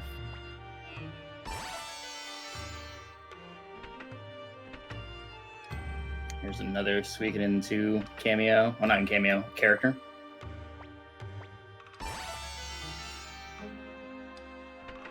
And another one coming up. Sheena's in Suikoden 2, right? Yes. Got a little intimate moment with Lepant here. Feel so close to you, bro.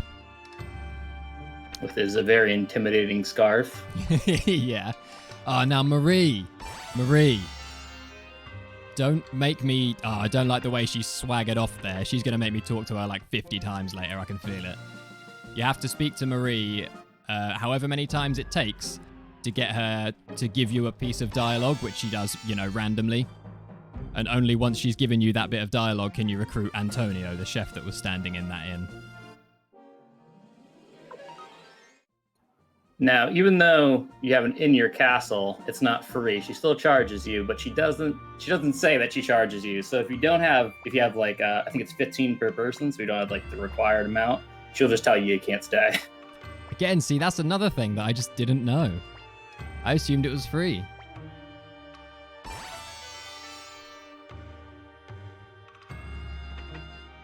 Okay, now we need to sell Killer Crystal, Sunbeam Crystal, Counter Crystal, and buy 2 Holy Crystals for Victor.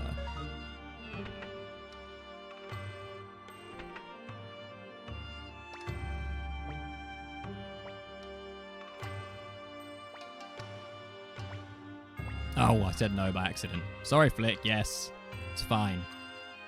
So now we had our heart-to-heart talk with Flick, saying, we didn't really want this. We just had these eyes, and people told us we were special. Yeah. Look, man, if I could change my eyes, I would, but what can I do?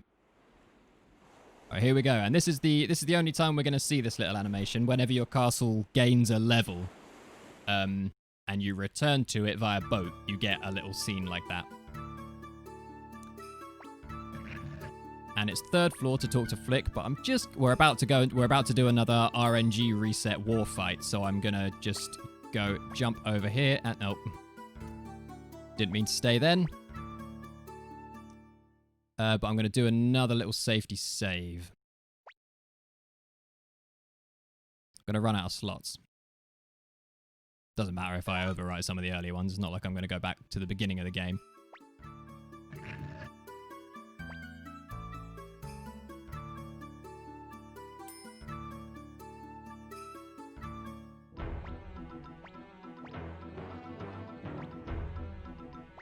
So yeah, Flick still hasn't like embraced us as his leader, but he said he'll work with us, so that's good enough. Yeah, let's hope he doesn't hot-headedly charge our army into any sort of fights that we're not prepared for and wipe half of them out. That'd be really reckless and stupid, wouldn't it, Flick?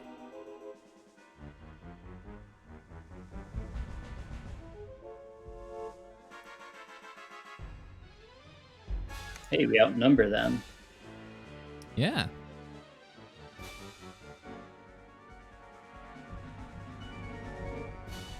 Well, since that text actually went by pretty slow, since you can't skip it that fast. Yeah. Young Master is said a lot throughout this game. Humphrey, charge, yes.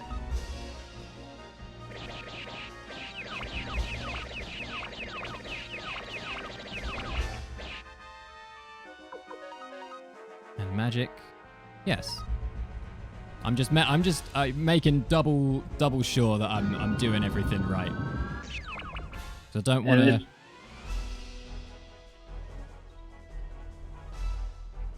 And that's important to the run because there is permadeath in these war battles, so some characters can die, so then it wouldn't be 108 stars anymore.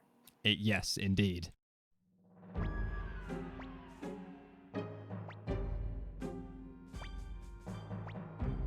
I keep getting slightly freaked out by the fact that I keep seeing the word bribe, like, popping up in characters' dialogue. I'm like, what?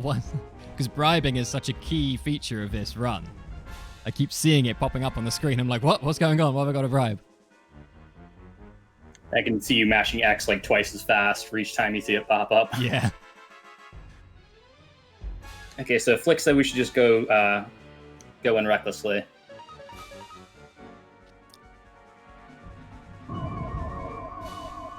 And we're outnumbered, by the way, again. Yes, very much outnumbered. And Flick said Flick was all hyped up from us beating the force at Garen Fortress. So said we should just charge in. We should just bloody charge in. And look what happened.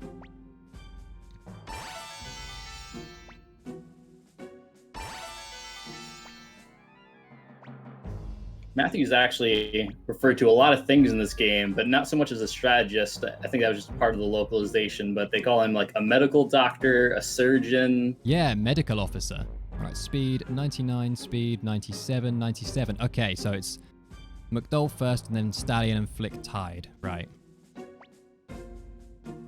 Okay, so that's an alternate nameless urn strat. So this, the way the RNG works in this game is so janky. It's like battles advance differently if different characters, without going into like too much detail. It can depend on whether a certain character is faster than another character, and as to how a fight pans out. That wasn't good English, but I hope you understood what I meant. And there's a fight we have to do for the nameless urn drop in just a minute. And so let's make that, and then Flick and Stallion tied.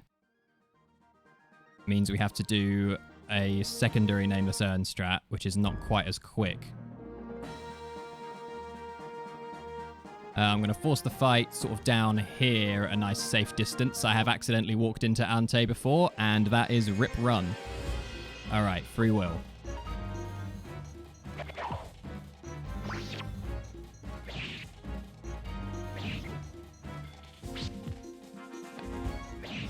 And then we have Victor and Stallion attack. Please.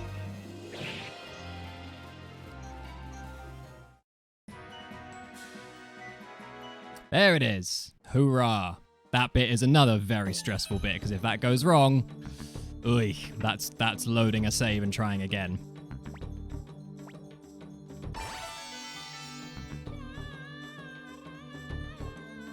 So after failing that war battle, we decided, hey, we should probably go survey the area and figure a weakness to this thing.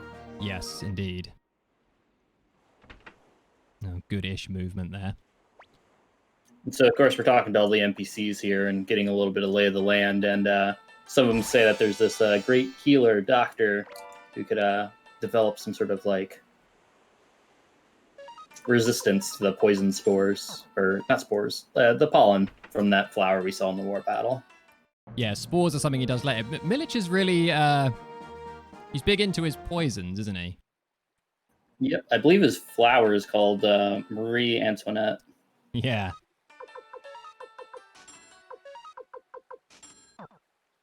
Did I just also buy... his wardrobe. I just bought blue paint for Flick. What a dumbass. I need to buy blue flower seeds for Stallion.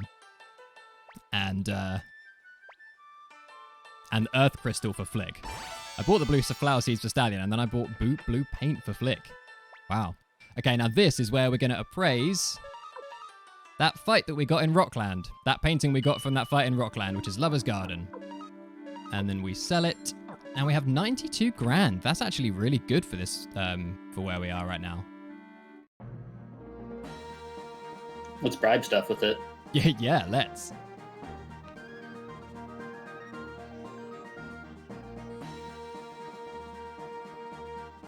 So this is where actually I've seen a lot of casual players get stuck in their streams. Yeah. This plot trigger isn't very, and even the NPCs, they're telling you to look for this doctor. They say he's in the hills someplace, but they don't say he's downriver or anything like that. So that's where we're heading to now. Yeah, and I even know, so you have to go and right up to this and trigger that. And I know people, like mates of mine, who, when they were casual playing, wait, what did I just, sorry, I just need to do this menu real quick. When they were casual playing, just saw that and thought, oh, well, I obviously can't go past there, and then turned around. But you have to go right up to it, trigger that,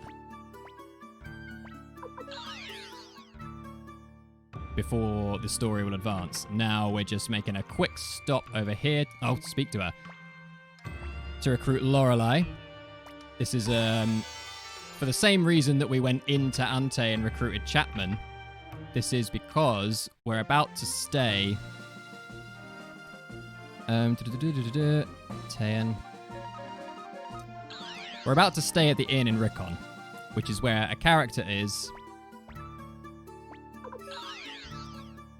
who needs to give you a certain piece of dialogue, and she only gives you that dialogue if you've got a certain number of recruits.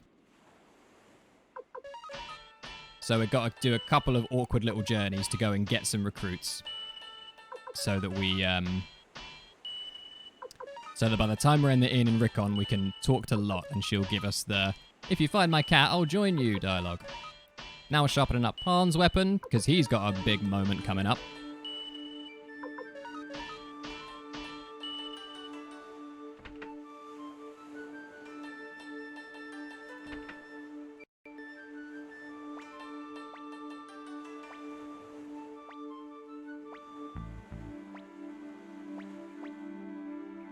This is another moment of the game where it forces all 6 party members on you, but you don't have to do any big fights while you've got your party forced in this way.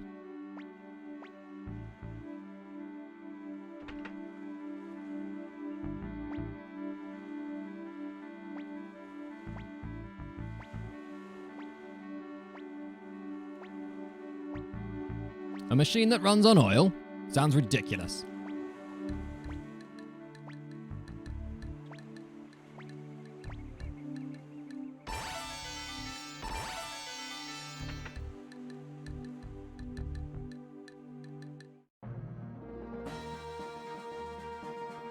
And now we pray for no fights.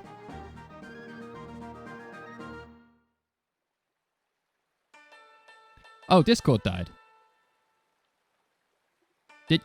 Can you still hear me?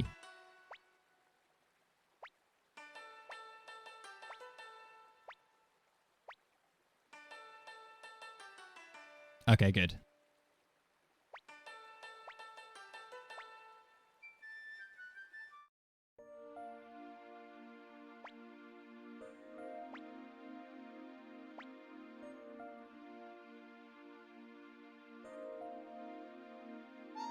Oh, well, rip Discord. So now this is where I find... This is where I find out that I've missed someone, because I go back up here, and then Lot doesn't give me the correct dialogue. But she did. Did she? Yes? I'll join your entourage. Fantastic.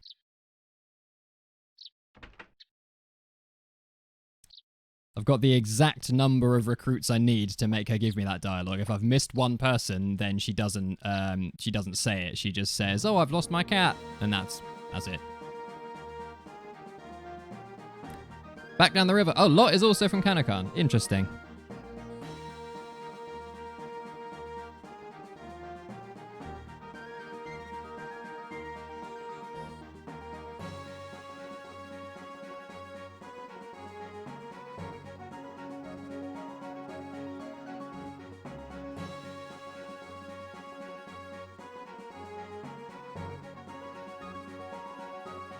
So this whole time, since the war fight with Milich, where he poisoned us with his big flower, that was the last RNG reset we've had.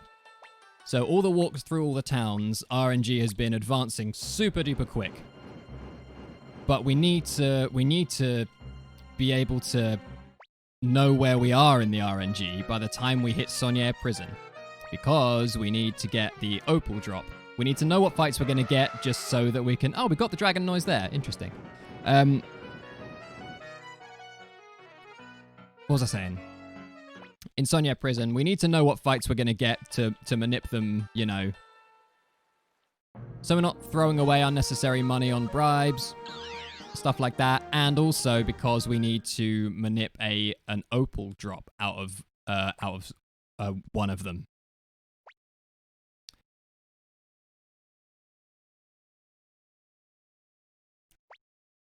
So we need to be tracking where we are in the RNG, which I'm not using the tool for. I just know that if I get perfect movement through the towns throughout this bit, I know roughly where in the RNG I'll land. And this menu is important,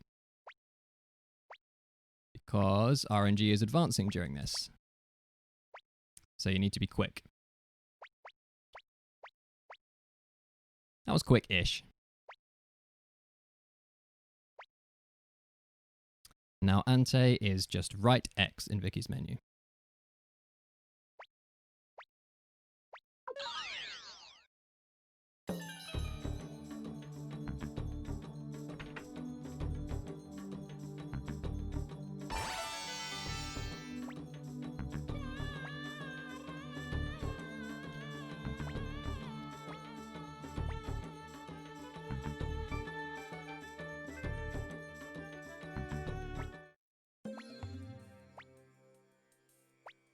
Oh, she's got eyes for Flick. Okay, so right now John's not here to help explain the story.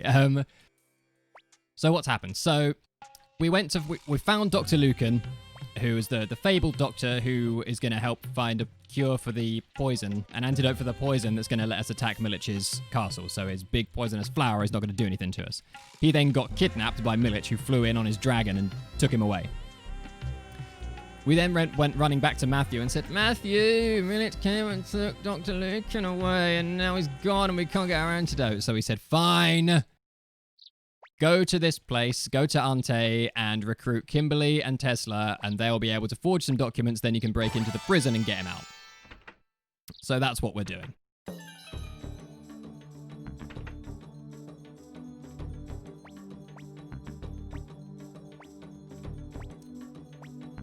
Tesla's trying to give us the slip here. Albert Onyx. I don't think so, buddy.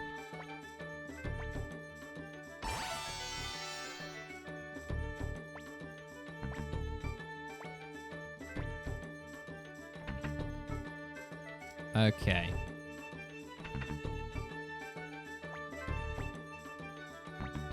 Now we need to remove Flick's lightning crystal and attach his earth crystal. Then we need to talk to Jean and recruit her. She kicks us out of the shop.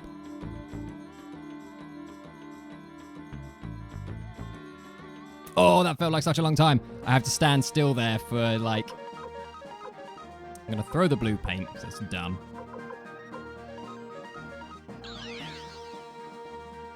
Back up to the 4th floor. So I need to, depending on how well I've done with movement, I stand still for up to 5 seconds there on a screen with lots of randomly moving NPCs in order to push the RNG forward a little bit into a nice spot for Sonier Prison.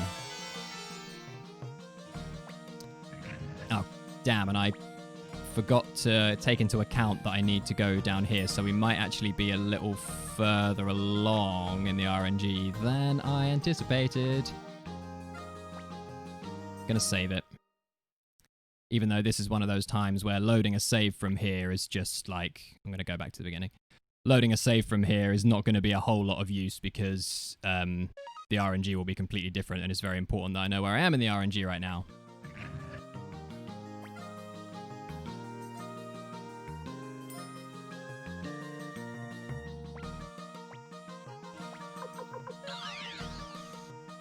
Ooh, alright. Well, I think I've overshot a bit. I think we're probably going to get 3 slimes and 2 cards. I'm looking for 1 card. Oh, wait, who's faster? Flick's at 97, 99, Clear's at 84. Okay. Ooh. Alright, we can make this work. So we should have a reasonable run. And then the next fight should be 3 slime with 2 cards. Here it is, and we're going to get Flick to... So we need the 2nd fastest member of our party to cast Voice of Earth on this fight. And then we will get an opal. So this should be an opal. There it is. Lovely. Nice and early. Got that out of the way. And now...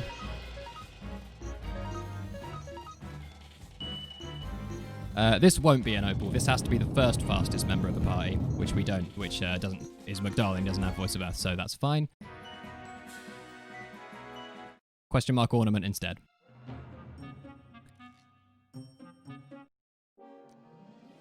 And we're going to do 1 more. And the reason I'm doing these is because I'm watching for Pawn's power. His power ideally wants to be at least 115. It's only 108 there.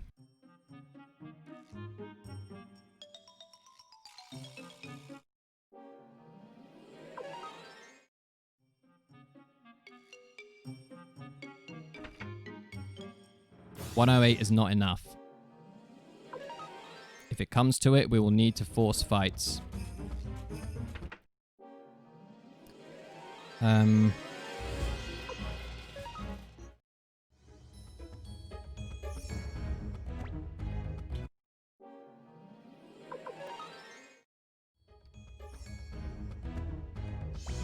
Yeah.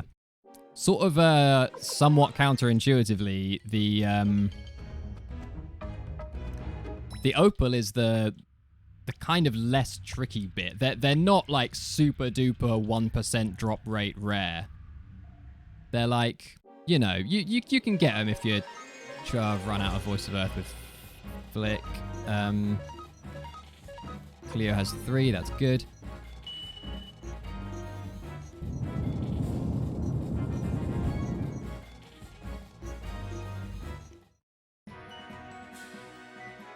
(111).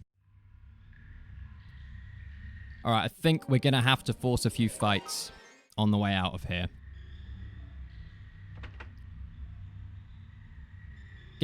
Yeah, the opal is the less tricky bit. Getting Pawn's power to a point where he can comfortably beat Tio and doing it, like, quickly and efficiently is super hard, because I didn't realise we were this far ahead. But that's fortuitous. Means we're not going to have to force any fights because Pan should get at least 115 power here. 116. Lovely. Alright, we're in good shape.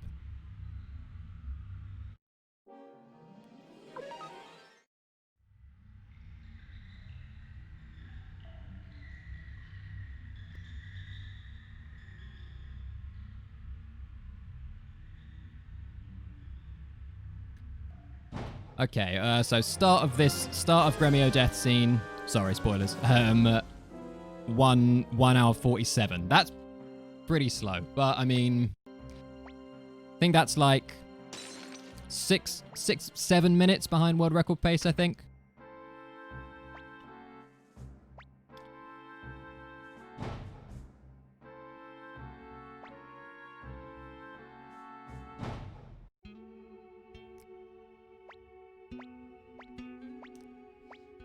All right.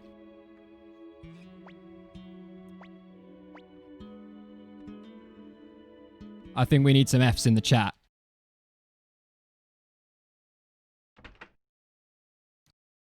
We need some Fs for Gremio.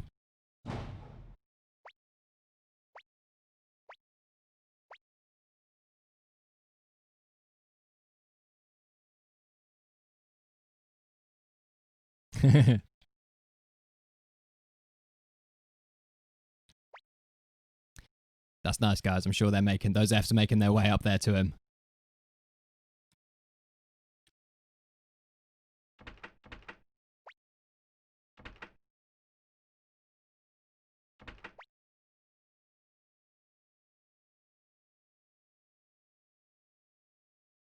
Rip 108 stars, yeah. Oof.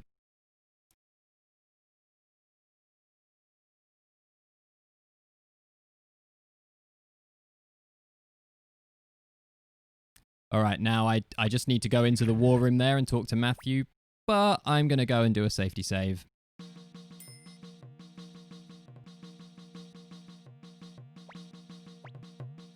No.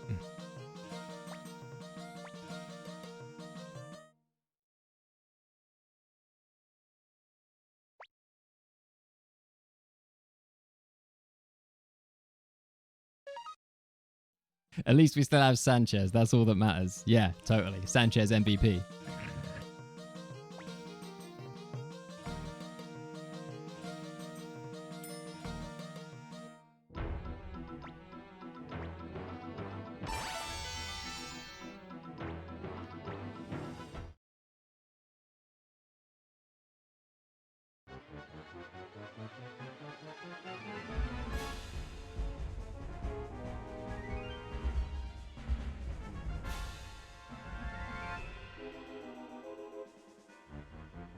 And 9105 is the correct number for our army.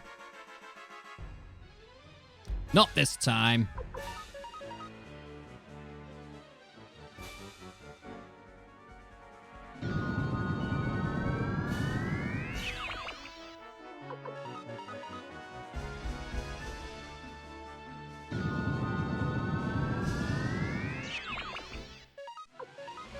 Fishermen's.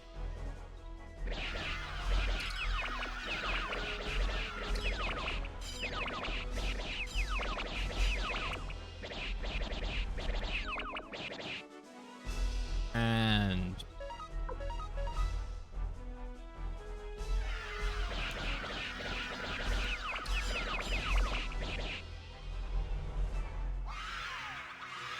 okay, 6897 is the correct number for our army to be on after this fight. I'm still pretty good at this age, if you do say so yourself. Alright, so yeah, story stuff. We busted Lucan out of prison. And Kryn and Mars. Yeah. We busted Lucan out of prison. He sorted us out with an antidote. And we gave it to our troops so that we could fight Milich and his poisonous Antoinette flowers. which we have now done. And this is another... And now we get to murder Milich, right? Yeah, this is another potential rip run moment. You have to not kill this douche.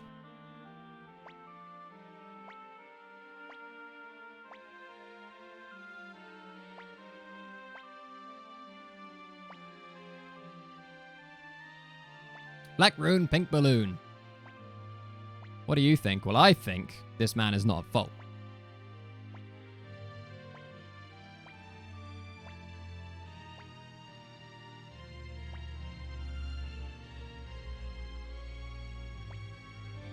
I understand. Okay, right. I was a little bit overly cautious in that throughout that section. Right, I want to see how far behind world record pace we are. So that's 1 hour 52:25, and Milich 1 hour 46:21 is where the world record pace is at that moment. So we're like 6 minutes behind. Is that right? Is that? Did I maths right? First floor. All right, are y'all ready to count with me? This is that bit of dialogue we need from Marie. So that's 1, 2, 3, 4, 5, 6, 7, 8, 9, 10, 11, 12. Oh, I stayed by accident. 13, 14, 15, 16, 17, god damn it, Marie, 18, 19, 20, 20th try, Marie. Alright, and now we attach these holy crystals we bought for Victor, and we attach them to Kryn and Mars. And then we equip our toe shoes.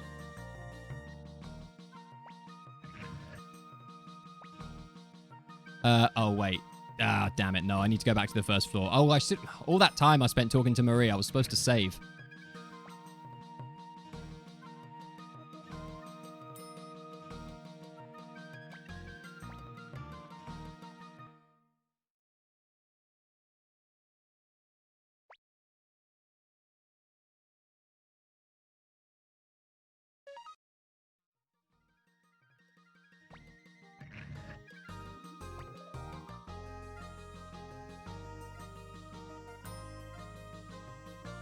Ah.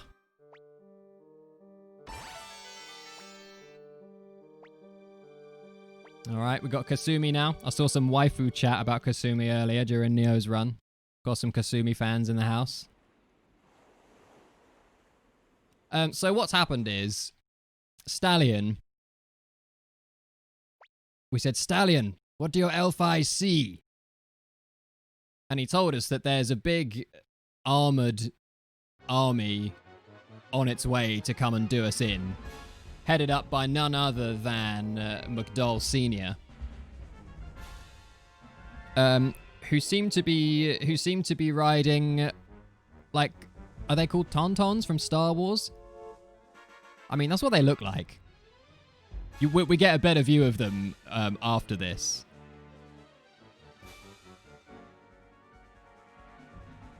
Okay, and here we go.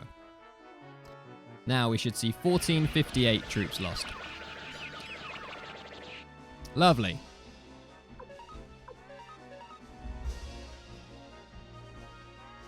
$14.20.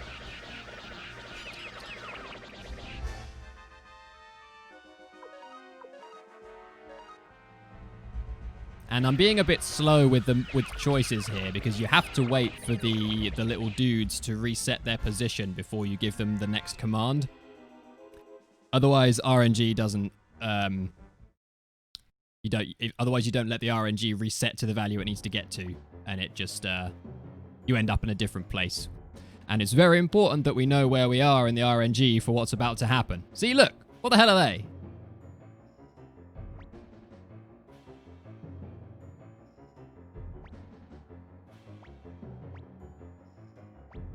dialogue choices that don't make sense. You can say, Pan, I'll see you later.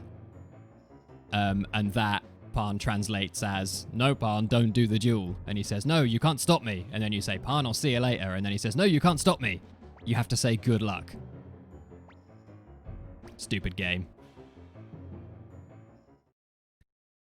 Okay, now we should get my sword's not rusty yet. There it is. And we desperate attack.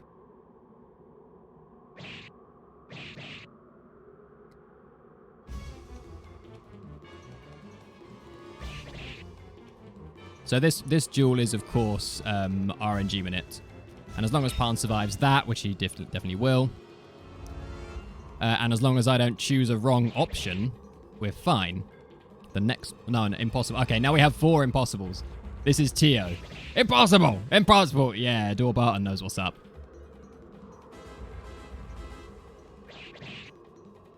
Was that the second one? I think that must have been the second one.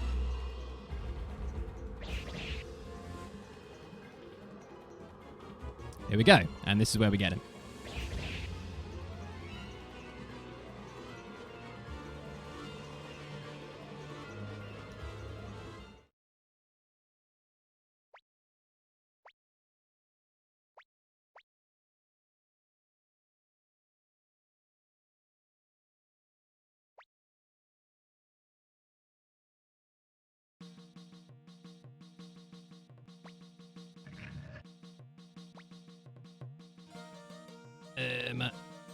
Oh crap, where do we go?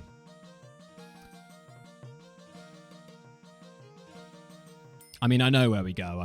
I'm in marathon mode, so I don't want to rush anything because I just think I'm gonna rip.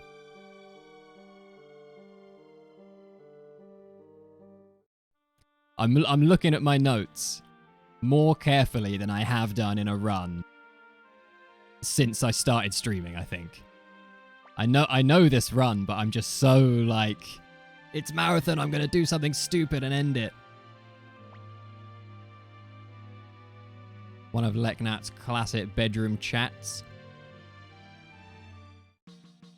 Always a pleasure, milady. Love our little chin wags.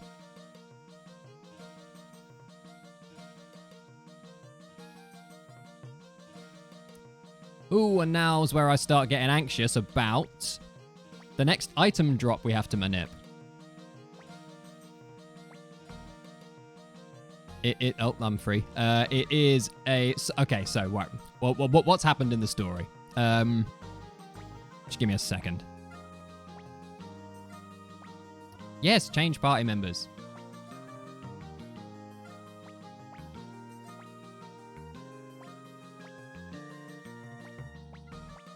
Okay, so Tio has whooped us, good and proper. So we're all a little bit despondent, and also at this point in the game, you know, Pan is kind of supposed to have died. Like the first, I think the first time anyone. Oh, thank you, Gamer Siren. My font is too small, but thank you. I think the first time everyone played this game, we lost Pan. I know I did. So everyone's a little bit despondent, but Flick remembered the fire spears that we went and delivered the plans for earlier. So we're going to go get them. Now, this fight here is an interesting one because... yes. Now we really don't want to lose anyone on the front row here. We can. Cleo, Taiho, or if we're really unlucky, McDowell can die.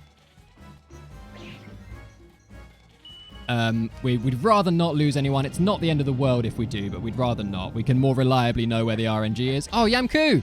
We lost Yamku! I've never seen that happen before. How fun.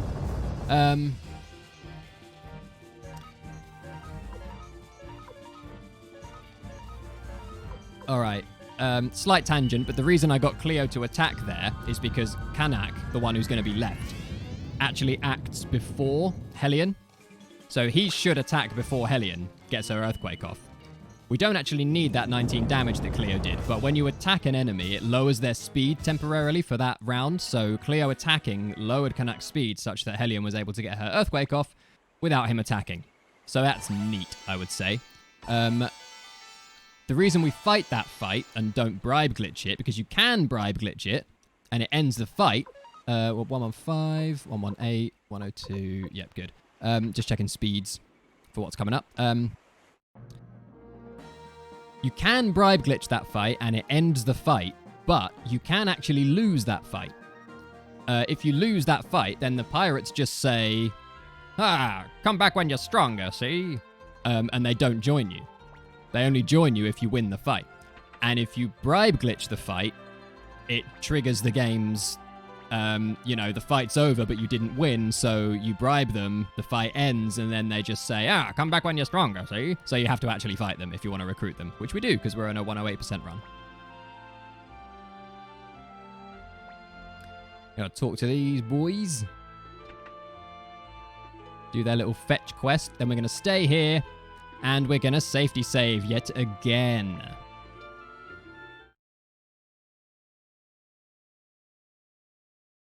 Gonna select a different slot though, just in case.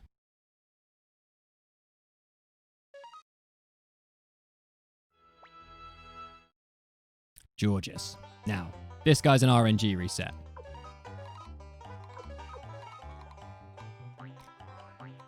We play his game, the RNG resets, and we get an item drop off the back of it.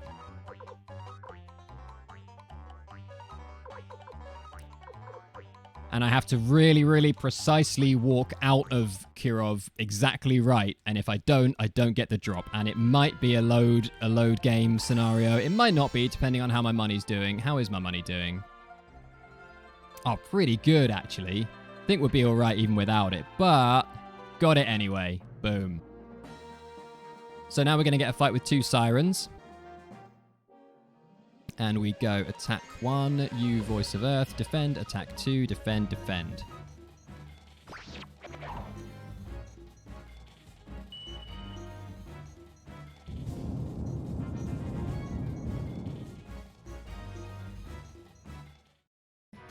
Now Prosperity Crystal.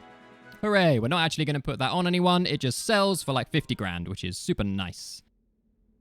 Right, now my RNG is going to be in a funky place because Yamku died. 4 of those we can run. I'm definitely doing my good money strat. 3 Hawk we run. And then we have one of the fire dogs, like the next fucking... Oh, damn. I have to come up with a creative way to, like, circumnavigate the F word in my... vocabulary, because I've had to actively stop myself about 100 times in this run so far, and failed once or twice. Get this guy, don't step on his plants. He hates it when you step on his plants, honestly. Right, now I ran into the fence a little bit before... Oh, damn it. Oh, no. That's annoying. I ran into the fence for too long. I ran into the fence there to avoid a world map encounter to push the RNG along a little bit. But I think I ran into the fence for too long. Alright. Hey, it's Lidon and Kessler, the guys that poisoned us. So we've now arrived at the secret factory where the fire spears have been being manufactured. And we're here to speak to the geezer in charge.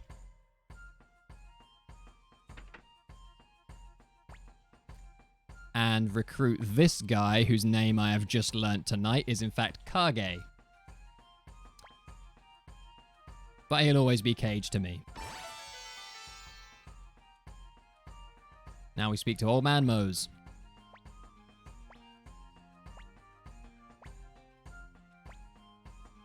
He's the guy who runs the secret factory. Give me them fire spears. I thank you kindly.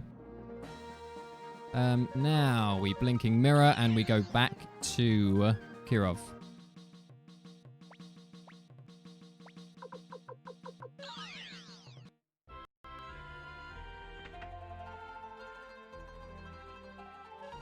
Nope. And we sell Prosperity Crystal, Spark Crystal, Magic Robe, and Cleo's Lightning Crystal and Fire Crystal. Don't sell the Sound Crystal. Fortunately, the game won't let you sell the Sound Crystal. Which is very nice of it, because if I had accidentally... nope, to the inn. If I had accidentally sold the Sound Crystal, then... If it had let me do that, that would have been Rip Run, and... yeah. Would have got nice and salty about that one. So, pretty happy it doesn't let me do that. Whoops. Down here.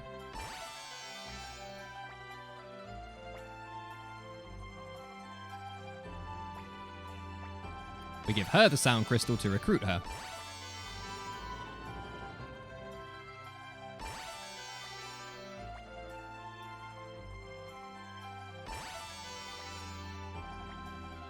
Soap acquired. Hooray. Soap. Oh, you had some soap already, did you? How fun. See how much I'm laughing. G'day, Lester. Cracking stews, mate.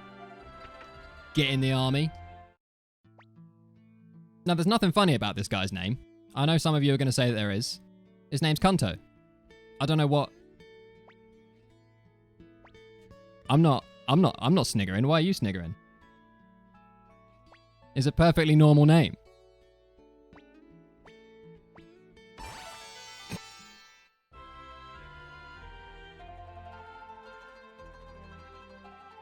All right, we've got the fire spears. I'm going to name my kid that.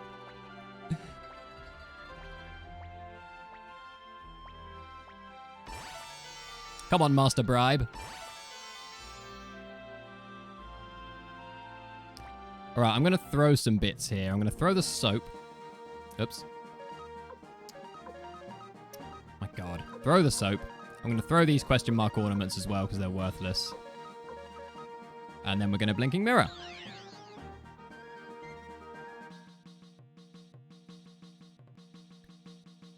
And we're going up to the 4th floor, except I'm going to make a little stop at the 1st floor and save it because it's a marathon.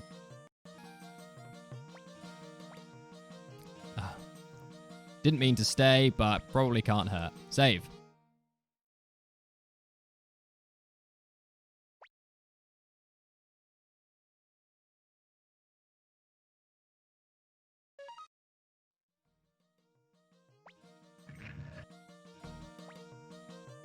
Basement? Basement's not where we want to go at all. Get your head out your ass, Bribe. Can I say ass on this stream? I don't know. I don't know what PG-13 means. Do 13-year-olds know that word?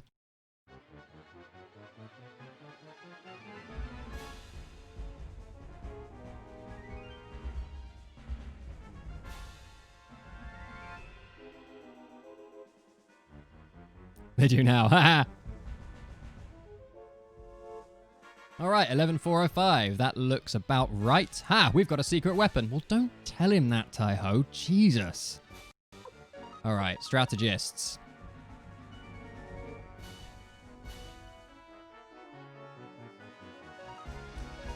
And then just 4 straight up default charges. Again, I'm going to have to be a little bit slow on the menu selections here because... I mean, you know, you can win the McDowell-Tio fight pretty easily, like, even without RNG manipulation, but...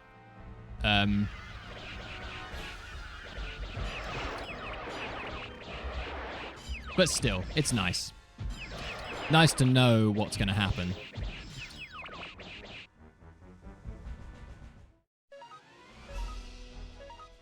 So again, I just have to let all the units reset their positions, because if I give another command before they have reset their positions, yeah, the RNG ends up in a different place.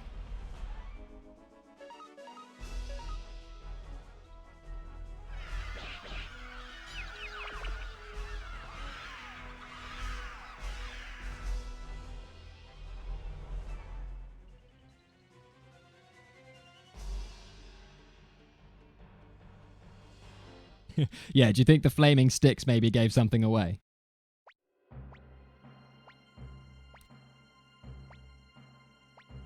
Alan, Grensill, stand back. Alan. In a world full of, like, awesome fantasy names, that guy's called Alan. Just thought that was worth pointing out.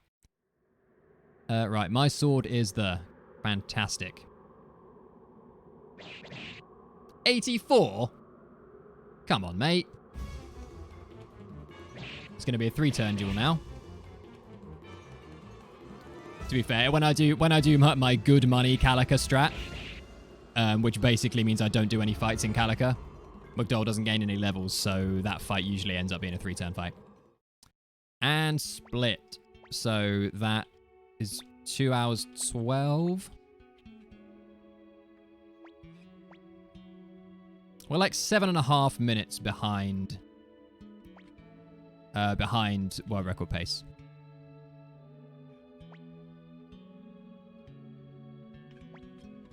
Not that that's particularly relevant to anything. Just I just like to keep track of where I am, you know.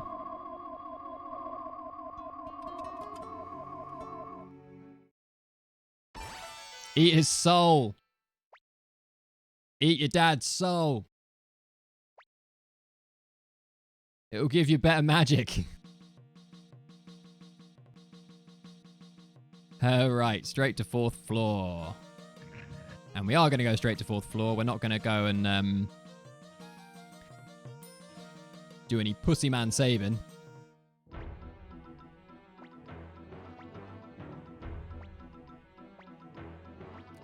Because we're about to reconvene with our old friend, the 90-year-old woman, 13-year-old boy, who has an inexplicable amount of money at his disposal. Who is a lovely little RNG reset, so we're going to save right before him.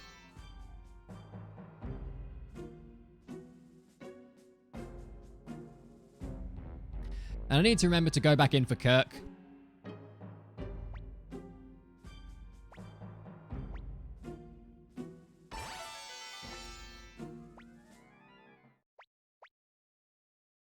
Kirkis. Oh, Kurumimi and Stallion. My god.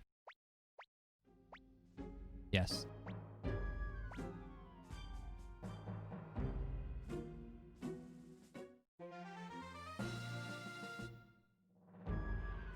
Back in for Kirk. Damn, they have a big mole problem around here. So I'm not doing a very good job of keeping up with the chat, but I'm looking down occasion, seeing the occasional thing. Some good lols, some good bants as we... What? That's... Run? Hooray. That doesn't usually happen.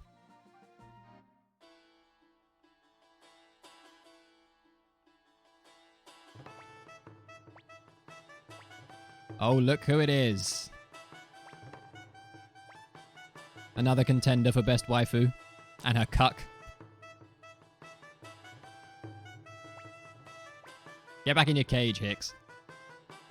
Yeah, put the gag in. That's almost certainly not allowed on a PG-13 channel.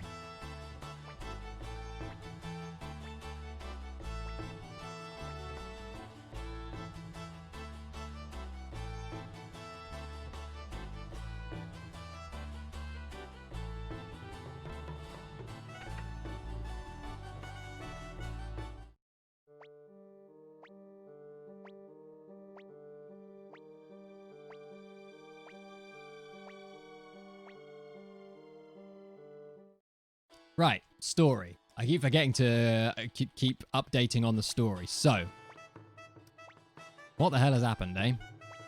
I need to remind myself because I hardly think of this in terms of a story anymore. I think of it in terms of what pixels do I need to move where. So, Lepant has suggested that we make a strategic move and attack the fortress of Lorimar. Which we have now been and done, and found it deserted with a load of open graves in there, all up in there.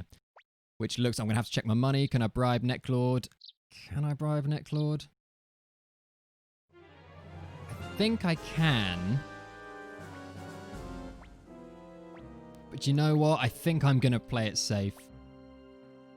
Because there's a chance I have to bribe a fight in Necklord's castle.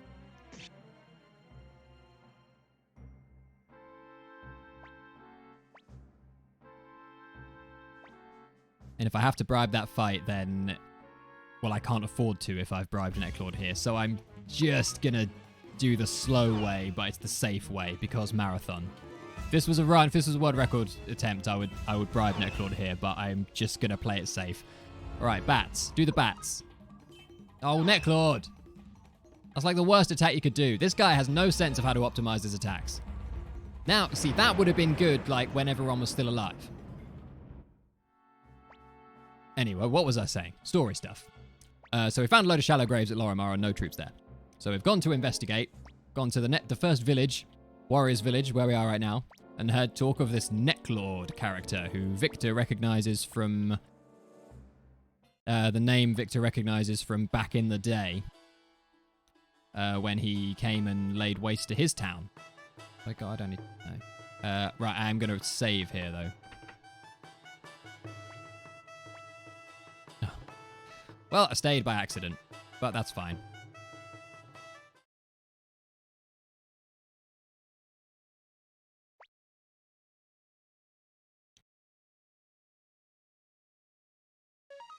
So now we're on a bit of a vendetta mission for Victor.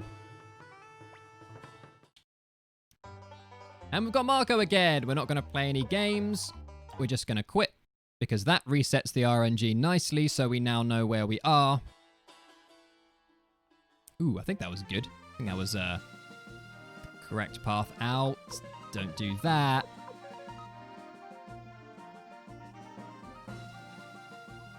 I went to walk down towards Necklord's castle then. This box. This damn box. Okay, that box is a pain in the butt. Because RNG is advancing super fast on that screen, and so you have to run around that box as quickly as possible and talk to Fukien, who also has a completely non-comedic name. And if you mess up your movement, get stuck on the box, or take a long time to get around it, RNG's advanced a lot, and it can really mess with your route through this dungeon. So that's a little story of why I hate that box. Thank you for coming to my TED Talk. We run.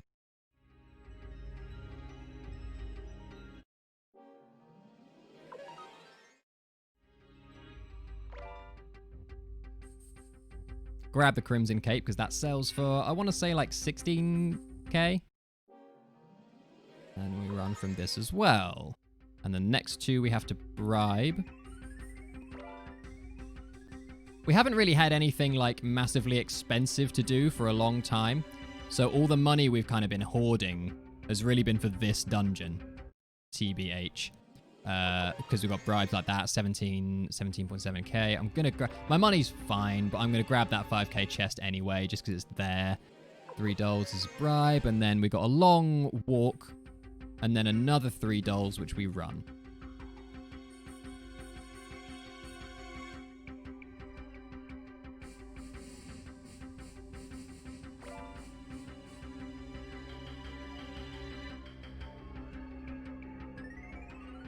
There they are.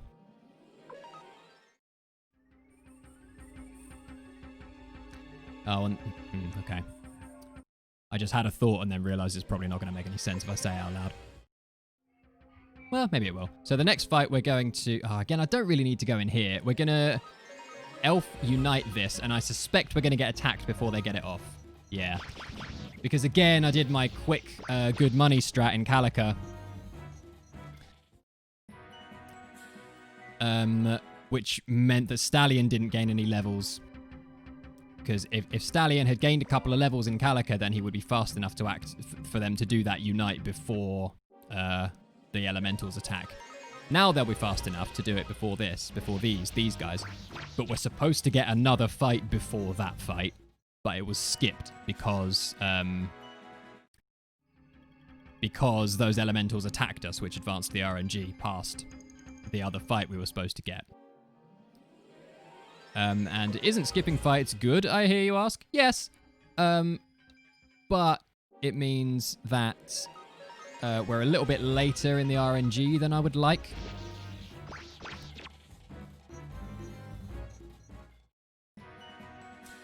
So we're getting Kirkus levels here, because Kirkus needs to be strong for a recruit we're going to get, and we've got Kurumimi with us, again, just because it's a recruit that we're going to go and get.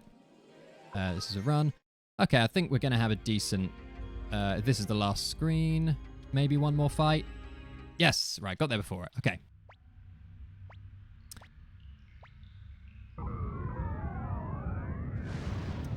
So, we have tried to find a way. We're trying to find a way to defeat the vampire Necklord, because he's terrorizing Warriors Village. Victor has a vendetta against him, and he's generally just a horrible, horrible... man, my vocabulary is just filthy. I can't believe how difficult it is not to swear. He's a horrible vampire. He's not a very nice man, is our Necklord. So we're trying to find a way to defeat him. And you're supposed to talk to Zorak, the chief of the Warriors Village, before you leave, and he says, there is one way. No, it's crazy. I couldn't, but maybe if... No, it would never work. He does that whole thing, and then he says, there's a sword in a cave, or there's legends of some rune thing in a cave, so we've come to investigate that. Necklord is an awful, no good, very bad man. Absolutely. With an absolute banger of a theme in 2. Yes, agreed. I think he just has standard boss music in this. His castle, like the organ music in his castle is like, you know? It's pretty standard haunting background, organ music.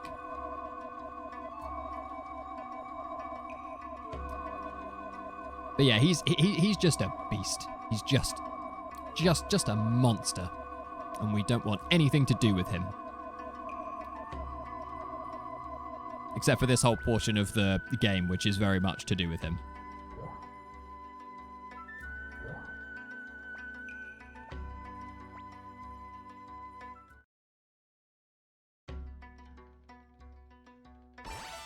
Delicious water!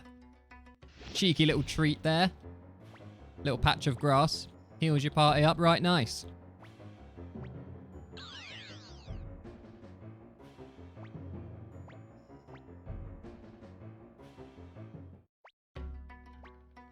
All right, now this is one of the dumbest ways you can end the run. I'm always paranoid about. I've never done it, but I'm always paranoid about it. If you walk too close to the bottom of the steps, then you can, like if you don't run around that house tight enough, you can trigger this cutscene and teleport back before going in and getting the Champion's Crystal. Which, like I say, I've never done, and I think you'd have to mess up your movement pretty bad to do it, but I'm always paranoid about it. It would be such a stupid way to rip run.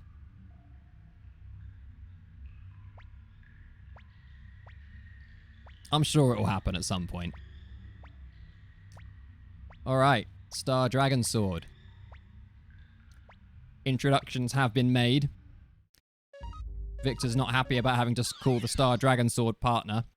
If I remember rightly, he has to call it much... he has to be much more polite to it than that in the second game. You have to fight it in the second game. Wait, Seika, I think. Scroll down in notes. Notes, help me. Seika, yes.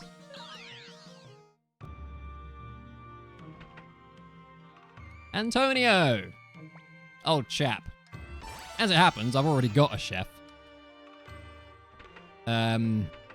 But, you know, I had to work real hard. I just went the long way around the inn, because why not? It's not like I'm trying to complete the game as fast as possible or anything. We remove Cleo's Earth Rune and attach the Champion's Crystal. Huzzah!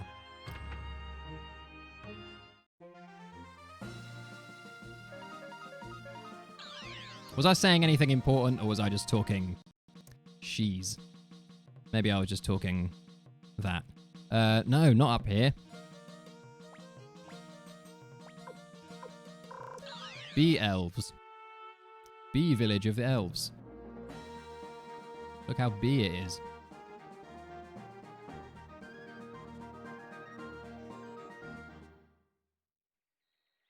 Oh, get in. All right. Fusulu. Get in the army, you mad, mad person. God damn, it's hard not to swear.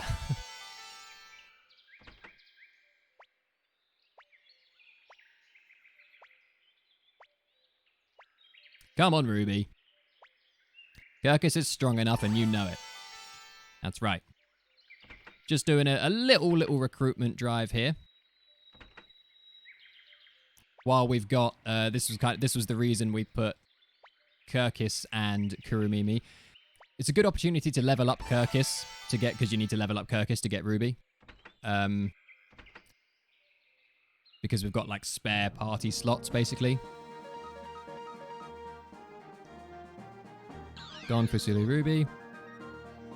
Then back to Warriors Village.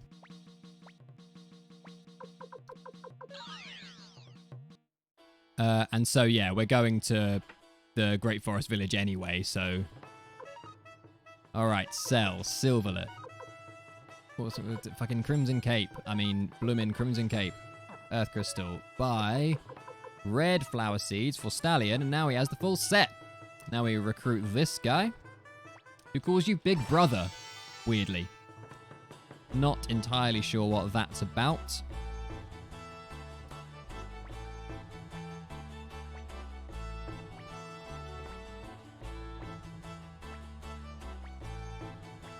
Alright, so, Necklord has taken Zorak's daughter, Tengar. Which happened a little while ago and was an important plot point that I missed. He's taken waifu. He's taken waifu Tengar. Oh, I accidentally stayed again. Keep doing that. I don't need to. I had the delicious water. Save.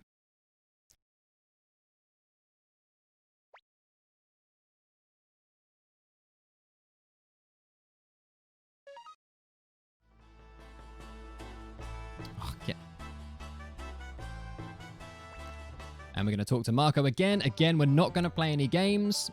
We are just going to quit because it resets the RNG. And then we're going to take a very precise walk out of here. Like that. Because that advances the RNG just the right amount. And now I do a little bit of RNG trickery here that I'm going to take the time to explain, even though it might not be interesting to a whole lot of people, because I'm super proud of it. So, the first fight, with where I am in the RNG right now, the first fight that appears is actually a fight that I can't run from. It's a bribe fight. But, you may have heard me mention, I only mentioned it briefly earlier, but any screen where there's a randomly moving NPC, the random movement of those NPCs advances the RNG forward super quick, because the RNG is making a call every frame to see whether that NPC moves. And there's one NPC in Necklord's castle. In like one of the first rooms you come to. We go there anyway to get a chest because it has a full helmet in it, I think. Kurumimi, yes. And we use the movement of that NPC to skip past. It doesn't always work, and if it doesn't work now, I'm going to be super annoyed. No! Damn it, that's so unlucky. It's like a 1 in 5 chance. I think I've got enough money to bribe it and still have enough for Necklord. Yeah, we're fine. Damn, that's super annoying. Well, the movement of that NPC is supposed to skip us past the bit where that fight. Damn, and that's a super low chance of our movement RNG being the trigger for that fight. But it happens sometimes, like that, and it's annoying. But never mind.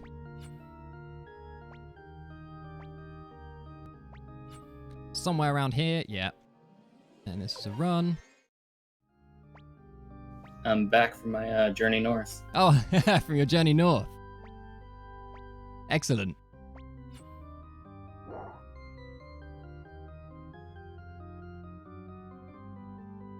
So we have another fight coming up here. And this is a second attempt run, and the unicorn should charge Cleo. Beautiful. Oops. Earth boots in here. Nice expensive bit of kit.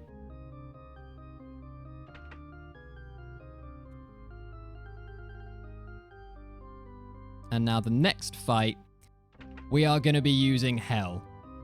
Which, using Hell is a bit of a cardinal sin in speedrunning this game because it's so slow.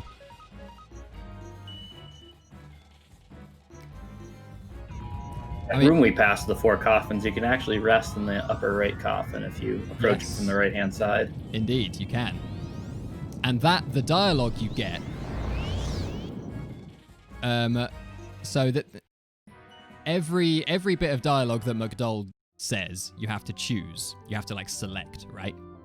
There are only 2 instances in the game where McDowell says something that you don't have to actively select. Both times it's just ... One time is when Gremio dies, and the other time is when you rest in that coffin. He just says ... and you don't have to actually, like, select it. It's I think those 2 times are the only times in the game where McDowell, you know, says something and ... isn't really saying anything, but he has a dialogue box pop up where you don't have to actively select the choice.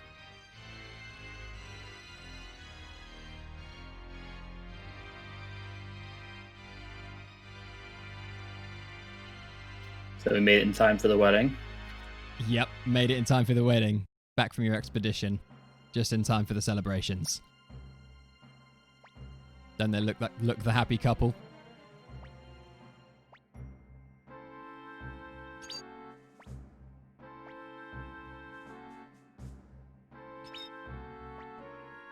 I think they were joking around in the previous run, saying like Tengar, the ex-wife of Necklord.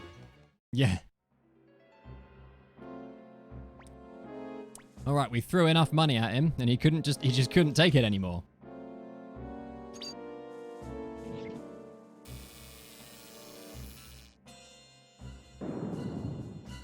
Boom.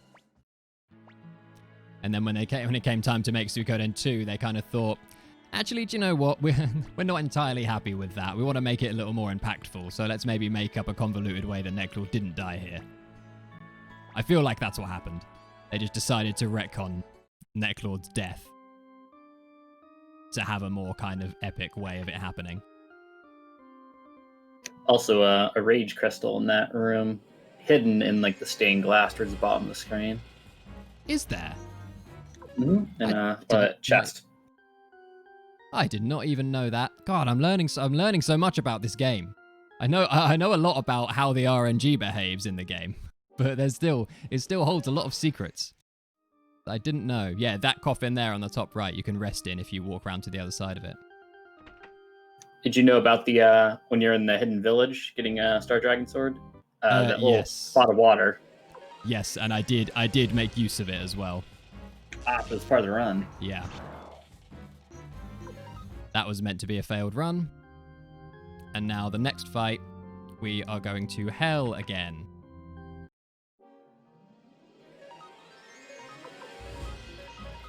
I feel like all this bribing is like when you see those old movies where like a rich parent like just pays off all their teachers to pass them along. It's like Necklord just taking a knee like, oh, you got me.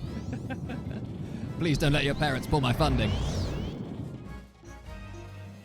All right, are we going to hit level 45? Yes, level 45 on McDowell and Cleo. That should be enough. So we need to hit level 45 there because that guarantee, with Champion's Rune, that will guarantee us no fights through Seek Valley.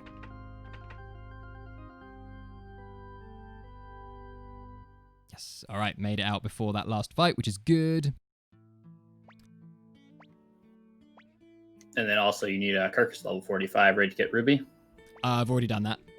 Ah, so it was what was it, level 40? Yeah, well, it's so Kirkus is actually level 39 when I recruit Ruby, and I'm not entirely. The rule is something like he needs to be level 40 or like within a certain within McDowell's as what I'm trying to say. He needs to either be level 40 or have a certain proximity to McDowell's level, I'm not entirely sure what it is. But if McDowell is level 40 or above and Kirkus is like close enough to it, then it also lets you recruit Ruby. Right. What am I doing? I'm glad this isn't a record attempt because I've spent way too long just looking at the screen here. Blinking mirror, 4th floor. Right, so. I now... Every move I make... Sting will be watching me? No. RNG is moving along, so I need to be very careful to track what I'm doing RNG-wise. Oh, whoops. To track what I'm doing movement-wise, because I need the RNG to land in a certain place for Dragon's Den.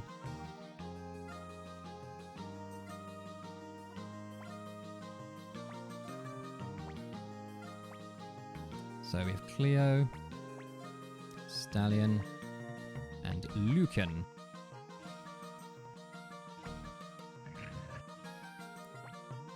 And then Vicky, teleport to Scarletisha. So Victor left. I think he went north too. Yeah, he did. Yeah, I guess he would have gone north to North Window. Which is actually just called Northwind in this game. Couldn't afford the extra 2 letters. Yeah, that must have been it. But it's important not to put important items on, like, say, Gremio or Victor for that instance, because if they had the blinking mirror, they would take it with them. Yes, which is why I did a little formation swap right as we came out of Warrior's Village. I swapped Cleo and Victor around so that Cleo was in the second party slot, because I knew McDowell's inventory was going to overflow, and item pickups were going to start going to the second character. And if that's Victor, that can be trouble for the exact reason you said. So I swapped them so that Cleo gets any overspill with item drops. So here's also another scene that you would, if you had didn't have enough money to pay that 200 bits, you would instead have to wash some dishes inside the inn. Really? I don't think I've ever seen that scene. I mean, at this point in the game, you usually generally always have 200 bits. Yeah, but yeah, nice little touch. I don't think I've ever got to that point in the game without having 200 bits.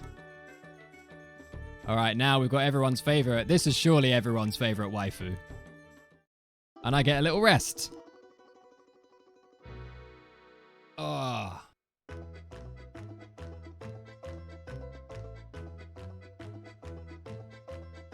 And you got to make sure you're wearing the correct shoes to get her. Yes, indeed. Which are only, well, they're in a hidden chest in Toran Castle, which a dungeon you can only go through once, and they're in a hidden chest. But someone on one of my streams, I think it might have been SRD, actually when we were talking about this, and I think he looked it up on Suikothon, and you can actually get them at the item shop in Ante as well. Yep, right in this town. Yeah. Right, so back to Dragon's Den. Right down. So Humphrey now has the idea to go to Dragon's Den to try to get the neutral Dragon Knights to come to our side. But they wouldn't let us through the gate, so we tried to go to a town. This guy just diner dashed, and now he's over here. Yes.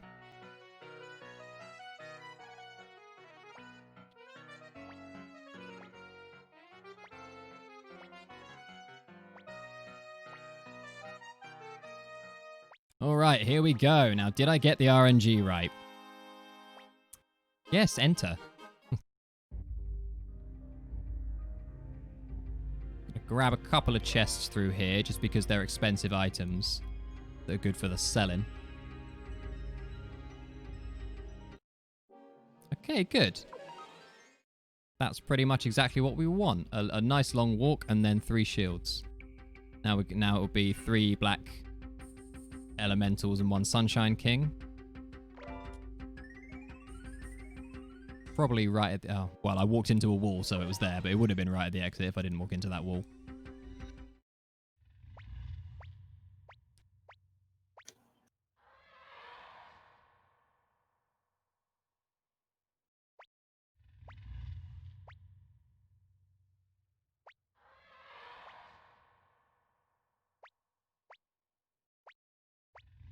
And then there's the boy from earlier on that brought us to Magician's Isle. Yeah, that's right.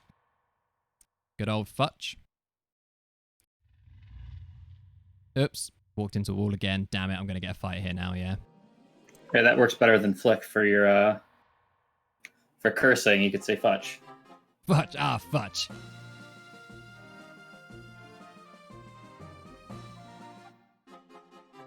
Gonna go and get Fuma now. Haven't quite worked out what is optimal for movement there, like when exactly to get Fuma. But I tend to just go and grab him as soon as I get here, just so that I don't forget. So this is why we brought Lucan, because if you didn't bring him before, you'd have to go back to your HQ and put him in your party. Yes, we preempted Joshua's troubles by bringing Lucan with us. And those troubles are, when we went through the cave, all those dragons were asleep and they couldn't be awoken. So they're looking for this doctor we have right here. Hopefully he can create an antidote to cure what ails them. Indeed. But record scratch. They've been poisoned. Oh no. But also they're saying they don't want to really join our cause. They want to be neutral still, but we're trying to scratch their back a little bit. Yes, exactly. I quite like there's a sort of a faction like that in most of the Suikoden games, right? Like a sort of a faction that tries to remain neutral in like internal conflicts. Like, is the Matilda Knights like that, or do they just refuse? They just refuse to take sides because Gerudo is an ass, right? Well, they did take that. You got a good point. I know in 5, definitely the Dragon Knights as well take the same stance because they're loyal to the country, not so much to the political parties. Yeah. Right. So. Right here, we should... Yes, okay, good. Pretty sure, and I'm going to look very silly if I get a fight now, but because of Champion's Rune and the level that I've got everyone to, we are higher level than all of the encounters this place can give us. Just bribe the crystal core there. Seems like the sort of entity that would have a lot of use for bits. But yeah, no matter how much we walk around in Seek Valley, we will never get a fight. Which is cool. Well, the second screen, or I can't remember. I don't think the Dwarf Trail had any snow on it, but I know Mount Tiger Wolf did. I'm not sure if there's any places in Suikoden 2 that had snow. Oh yeah? Maybe it's more temperate climate in the north.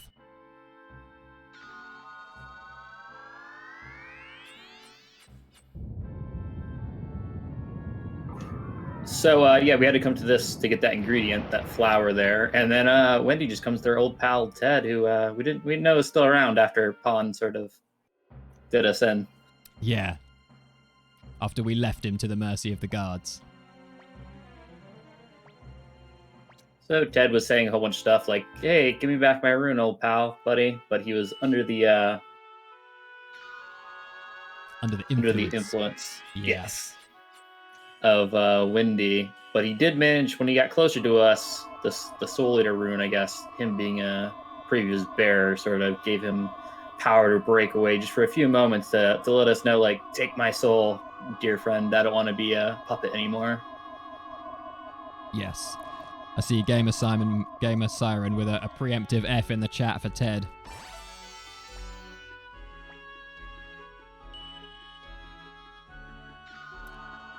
He knows what's up. Taking souls is pretty important, though, to our rune development, because else we don't get higher level charges. That's true. So, I mean, just grab his soul, mate. He's done for. Just get his soul. Get it in your rune. It's what he would have wanted. So we got our first spell when Odessa perished. Then we got our second slot when Gremio perished. Third slot when Tio perished, and now our fourth slot with Ted.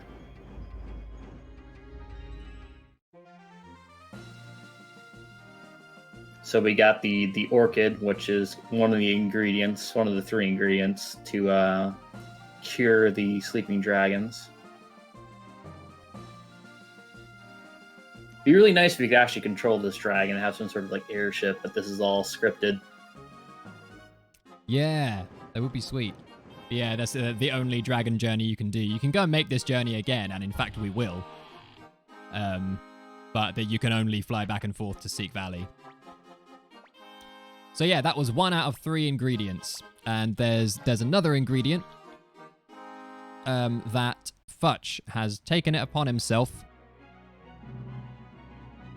to go and grab from the only place it's known to be, the Flying Gardens at Gregminster. And now we no longer we can control somebody else other than McDowell. Yeah, for the only time in the game. Yeah, right, Sharmel. This will end well. We can't even open up the menu though, so no. And I've always been curious. So Futch can dash. He has dash speed, and I've always been. I don't think I've ever got to this point in the game and not had a character that can dash in my main party. And I'm curious to get to this point in the game.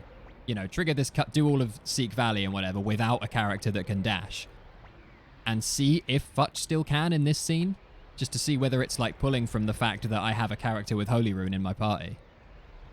Or whether he just always can.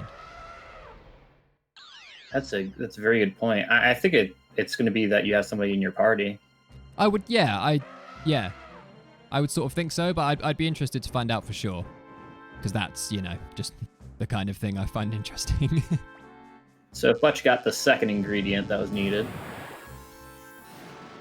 The Emperor, didn't really care. He just like, yeah, you can take it. Go ahead. Yeah, the Emperor, get out of here. without Windy breathing down his neck, was a little bit benevolent there. So he let Futch go, but then Windy saw his escape, and she got him. She got him real good. No other way of saying it. So we got the Moonlight Weed. Futch got the Dragon Orchid. Yes. And now there's one last ingredient we needed, which they just unveiled, is a dragon's liver. And, Futch just got hit by lightning while riding black. So F's in chat that I can already see. But that was the third ingredient. Black's liver. Which is pretty harsh, as we come to see. If you lose your dragon, you get kicked out of the club. Yeah. Which Futch knows, he understands, and he's very mature about it, actually. I like Flick in this moment. Because he's like, hey, don't be so sad. I'll teach you how to use a sword. And then doesn't. Yeah. Yeah, if anyone does, Humphrey does. Okay, so I chose... you're supposed to choose the second dialogue option there. Refusing Milia's offer to fly you back to headquarters on a dragon, but I just mashed through it because I'm dumb, and now she's going to fly us back to headquarters on a dragon. Which is nice of her, but it's actually slower than our instant teleport method that we have, and it means we have to do that long walk up to see this cutscene earlier than we would have. And with a longer walk than we would have had we just come up from the basement. But going back down here now, and we're going to Taen. And we're going to sell all of our goodies. Goldlet, Cape of Darkness, Earth Boots, Full Helm, Gold Necklace, Cyclone Crystal, Master Robe, and Power Gloves. That's all. Then we're going to go... This is why we came to this town in particular. There just happens to be an item shop on the way, and we've got loads of stuff to sell. Need to recruit this guy, aka 01337. The runner coming up, for anyone who doesn't know, that's the runner coming up after me has AK as his profile pic and looks somewhat like him. And Quincy. character, that the neediest character, needs so many recruits before he's happy. He's a pretty decent runner of the Suikoden series, would you say?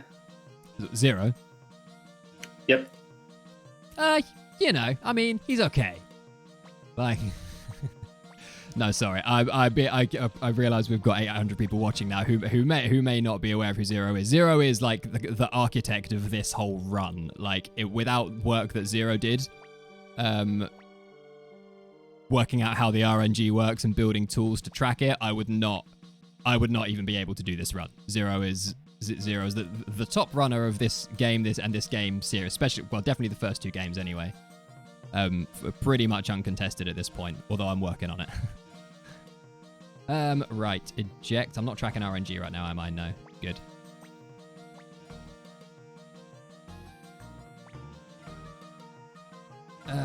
Okay, and we need Mose. Mass, Milich, Mies. Alright, I've slowed down. This is not a slow run, this is a speed run.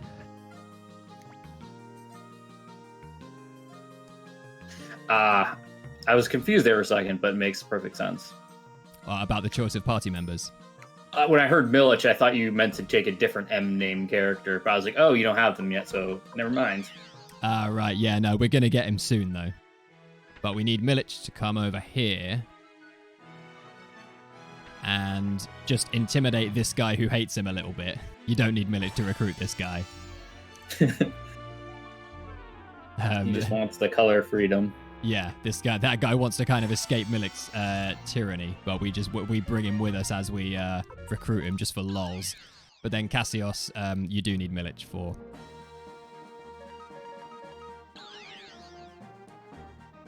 So the Dragon Knights have agreed to become our allies since we woke up their dragons. Indeed, yes.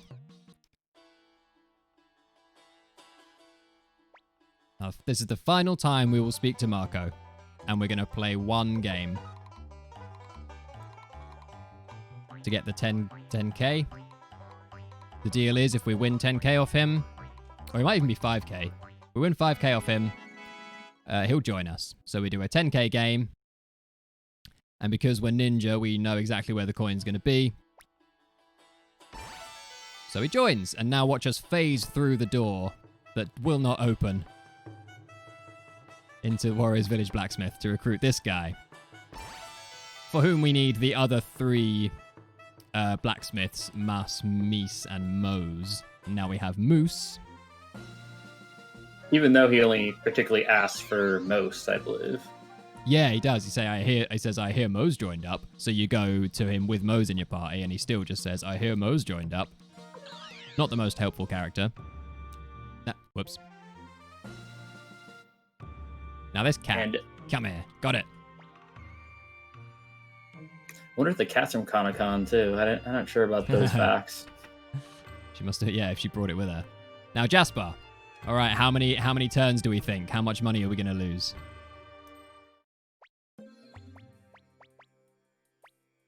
I think he's going to beat himself.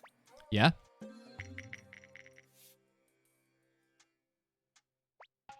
We need to win at least 5k off of him as well, and then he will join us. Oh, called it. Missed the ball. Double. We win double. He did beat himself.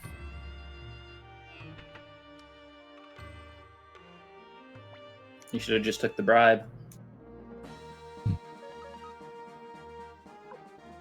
Oh, sake. Oh yeah, since Discord collapsed, when you were recruiting the pirates, that recruitment is slightly different in the Saturn version. Oops. Sorry, my phone went off. That's all right. The pirate recruitment is different in the Saturn version. Yep. So once you get to a certain point, I can't remember if it's like your castle level 2, they actually abduct one of your female castle yeah, mates. I think I've heard that somewhere. Yeah. And they leave you like a little note being like, come visit us at the island if you want to get them back. And I know like Mina and Apple, I think there's a few others that can be kidnapped, but Mina will just like straight up dance for them. She loves it. As the dancer and not the cat that we just grabbed. Yeah. I've taken Lot's cat. Come and find us. All right, now we've just been to speak to Leon Silverberg, another of the Silverberg clan. And Matthew has given us a letter for him. Now we're going to swap out for Moose. So now we've got all the blacksmiths in the party. And Cleo with Champion's Rune. And McDowell. Now, this character we're going to get, and then also the letter that you just got, are two of the more easily missables in this run, just because you need a level 4 castle, and there's only so many opportunities you have to choose 4 party members. And then also, you need Matthew to not be in the war room to get that letter, so there's only X amount of opportunities for that. And you need a load of recruits to actually trigger Leon's dialogue. You need more recruits than Quincy asks for. Need like another 4 or 5. Because if I have missed a single recruit and I go and speak to Leon there, he doesn't give me the dialogue, and which means Matthew won't give me the letter. So you need to have like a whole load of characters recruited. I'm not sure exactly how many, but you need to have, most of the game's characters recruited. Oof. Good, thank you. Now we are not so high level that we will avoid all fights. And we have a very weak party with us, so in the door, thank you. Good thing is that wasn't a dwarf door. Yeah, that door actually like sucks you in. If you walk past it, it pulls you in, which is actually kind of nice. Also sounds kind of horrifying. Yeah, yeah, I suppose it does. No, not blinking for escape talisman.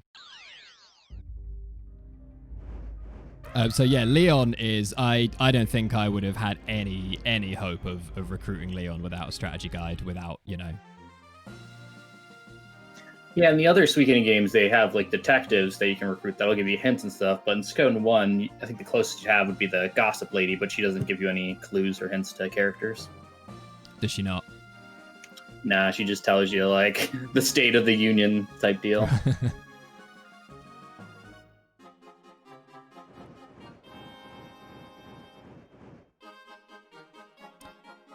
All right. I should throw that. That question mark painting is just graffiti. That's nothing important. I should really throw it.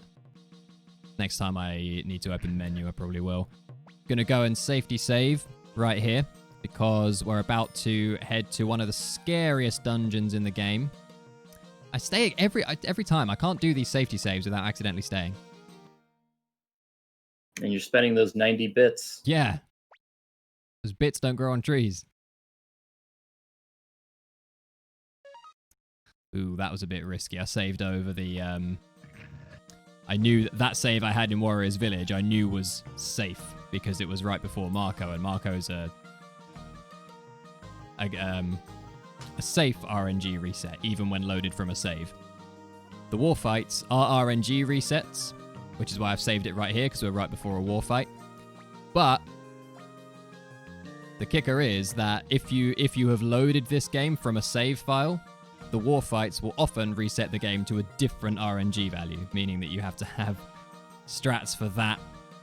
But you have to have strats for if you have loaded from a save file, and strats for if you haven't. And at the moment I haven't, so I'm all good. But if I have to load that save, I might have to do some alternate strats. But let's hope I won't have to. Yeah, we're doing some military exercises. Yep, we've gone. Matthew came into our room and told us that he has an idea that he thinks there's a spy in the army, and he has an idea for the training drill tomorrow. Does he have our permission to carry it out? And we said, because otherwise the story can't progress. We said, yeah, sure. And his idea was charge in full steam ahead. Pretend we're going for a drill, even to our own army. And then just charge. And then just charge the Imperial army. Their spy won't know. So they won't be expecting it. So that's what we've done. And now we've got a little bit of back and forth between Griffith and Matthew about breakfast.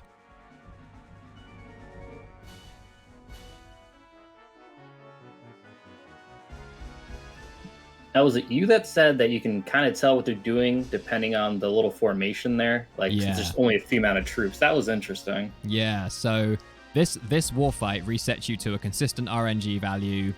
I'd say, 49 times out of 50, maybe. But then, every once in a while, Zero has had it happen to him once, as far as I know, and I had never seen it happen. Where he's going to do Griffith's charge now. And that's how this fight goes every time. But one time it's happened to Zero, and it's now happened to me once as well, where Griffith does something different. And that, because the RNG setup there is important for Moravia, the really scary dungeon we're about to go and do. And it ruins everything if Griffith randomly does something different there. And so, one time in, I don't know, 50 or whatever, the game, rather than resetting to the RNG value it always does, resets to a just different value because it feels like it rarely, every once in a while. But you can tell whether it's done that by the way Griffith's troops are laid out.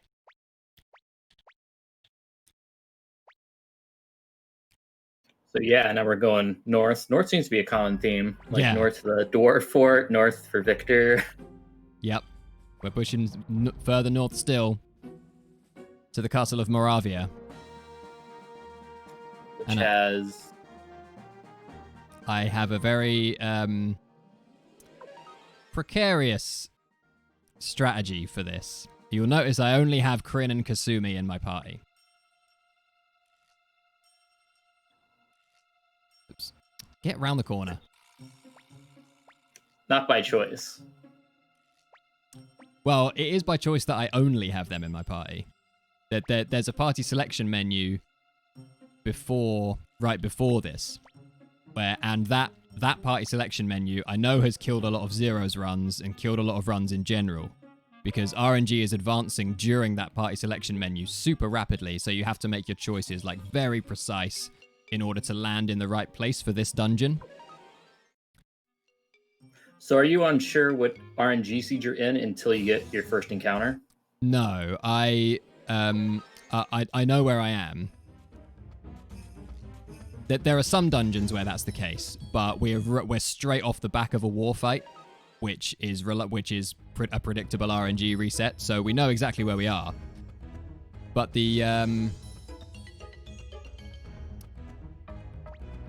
it's not always guaranteed when you have to when you go through and select characters to add to your party for this bit. While you're doing that character selection, the RNG is advancing super fast, so you have to be very, very precise and then land with your character selection and then land the RNG in exactly the right place. And messing up that party selection menu has, I know it went wrong at Zero's RPG, I don't know if you remember Zero's RPG Limit Break run, 108 Glitchless run last year. It went wrong then. And it went wrong in his world record 108 Glitchless as well. And I one day accidentally just exited out of the menu without adding anyone to my party. And I thought, oh, that's a mistake, run over. But then I thought, actually, let's just see if we can make it work. And actually, when you do that, when you just don't open the party menu at all, you just instantly exit out of it. It lands you in a reliable place in the RNG, and basically all the fights you get are runs. You can just run from all of them, except for this next one we're going to get, which is an expensive bribe. But that's the only one we're going to have to... famous last words, but that's an expensive bribe. But the rest of them,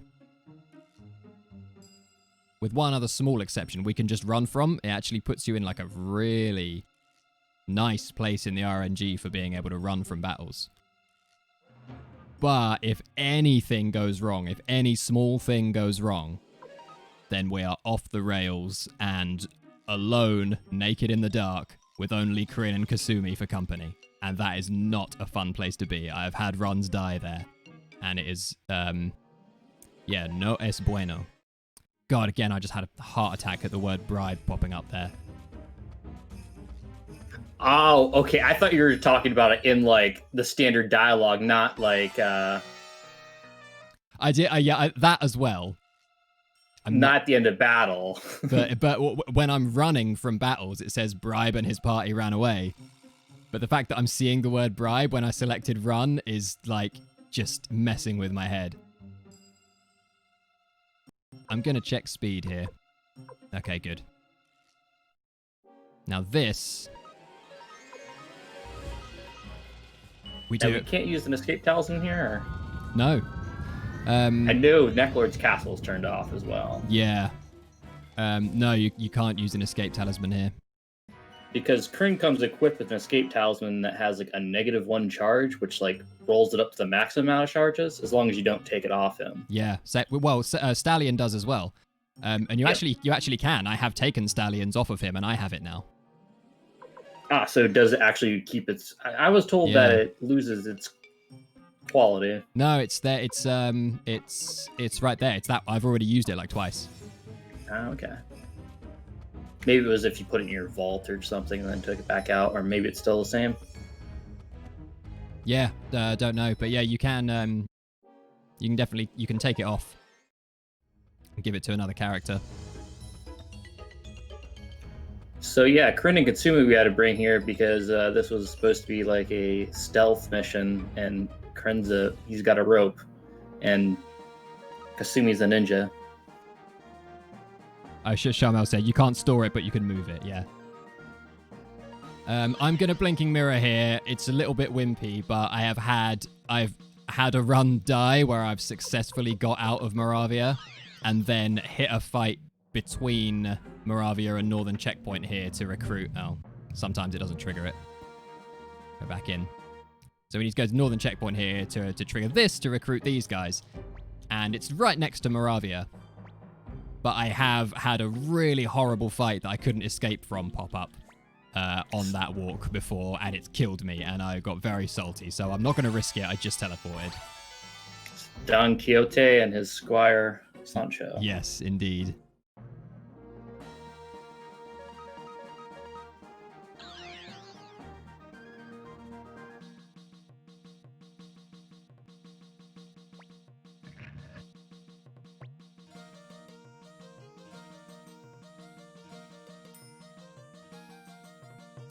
Is this where I need to go? Yeah.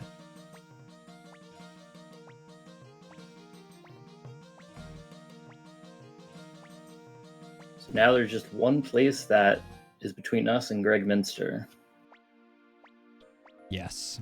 There were like two options of places that we could attack to get to Gregminster. One of them was the Fortress of Rakan. No, that was where Humphrey was sent as a decoy just now. Quaba? Yeah, I think it was, yeah. And the other is the floating fortress of Shasazazazazazazazaz, which is not the correct way to pronounce that name, but I refuse to properly pronounce it. Do you know how it's properly pronounced? Shazarzad? Something. Yeah, yeah, that place. And Lepant was all, oh, we shouldn't attack there because we need boats and we don't have boats. We should attack the other place because we're much more equipped for that. And Matthew was all, that's exactly what the enemy will think. So I promise I will have 500 boats ready by the morning. And then everyone was like, what? There's no trees. Huh? So there's no trees to make boats around here. Yeah, there's no trees to make boats around here. We're a like rocky castle in the middle of the ocean. What you gonna do?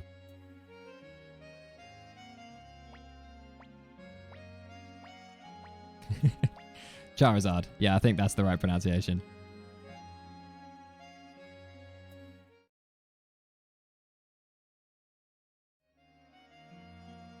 We've got a load of cutscenes just to check in with some regulars.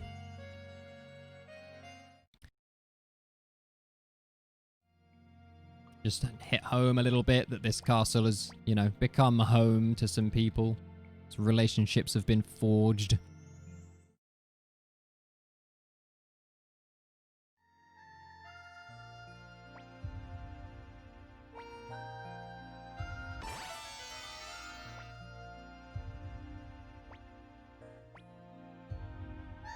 Giving us the hatchet picked up from Gremio. Yeah. Totes emotion. There's always like kind of one of these night before a big battle in all the games, and this is it for this game. Yeah. So now we need to go to the basement and see what Matthew has come up with for boats. But first, gonna go and do a cheeky save.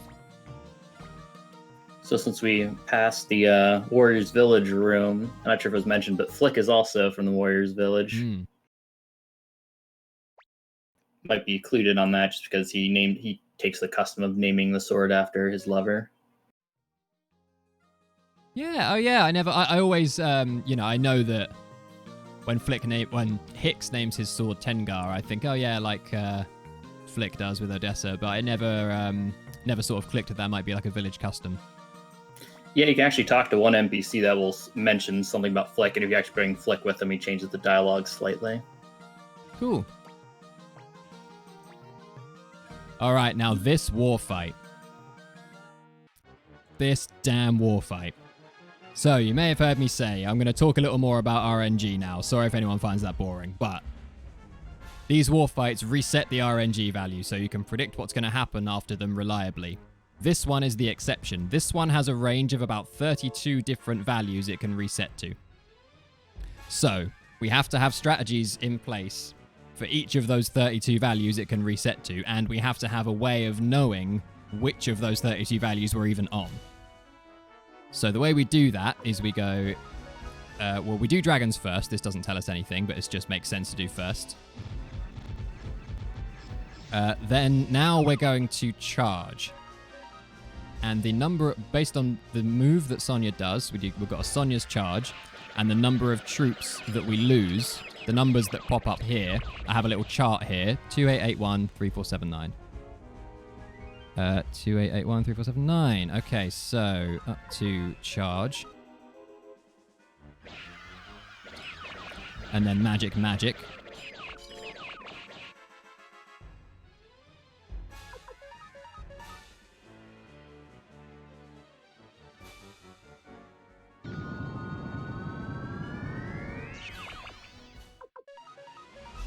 And this is not like a particularly good value. This is not one of the faster ones really. We've got 2 fights. Although actually it is pretty good. We've only got 2 encounters throughout the fortress and we don't have to fight either of them. So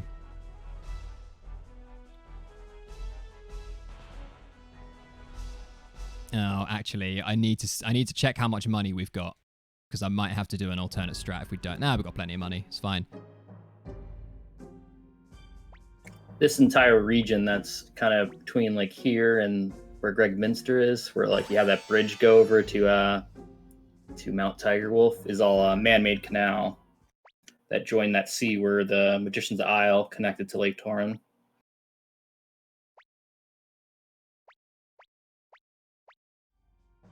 Cool. Sorry, I sort of missed what you said there.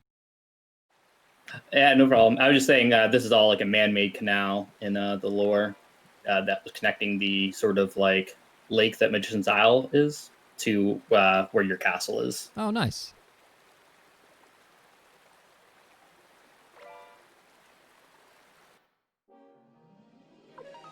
So that's the first of 2 fights. They're both soldiers, and we can run from both.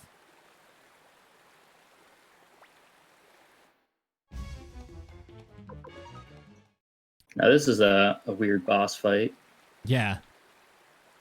I mean, it's so random.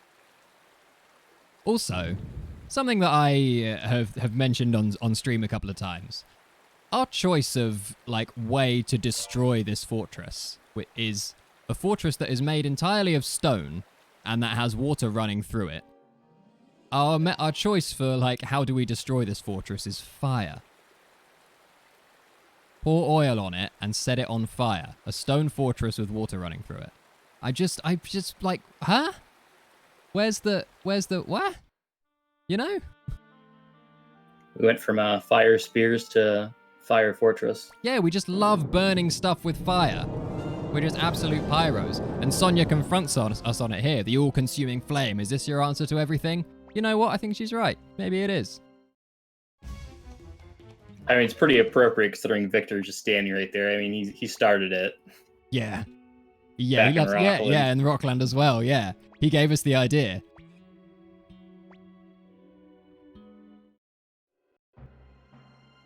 All right. That was a decent run through Shasazazazazaz.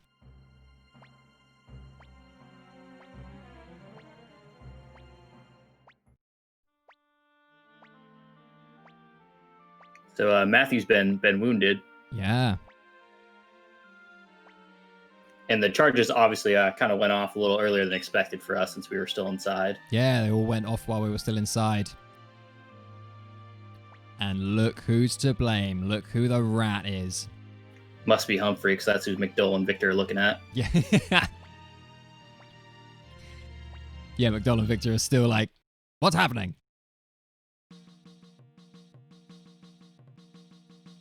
All right, now final recruitment drive.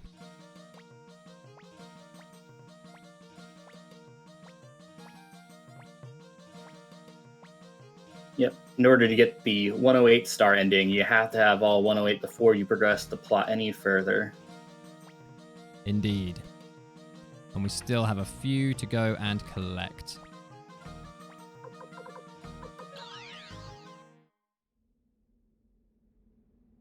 Oh, these doors suck you in as well.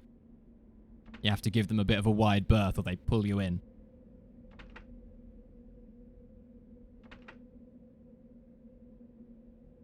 There just needs to be like a comic panel of that happening, walking through Flecka. Yeah. And then just, ah!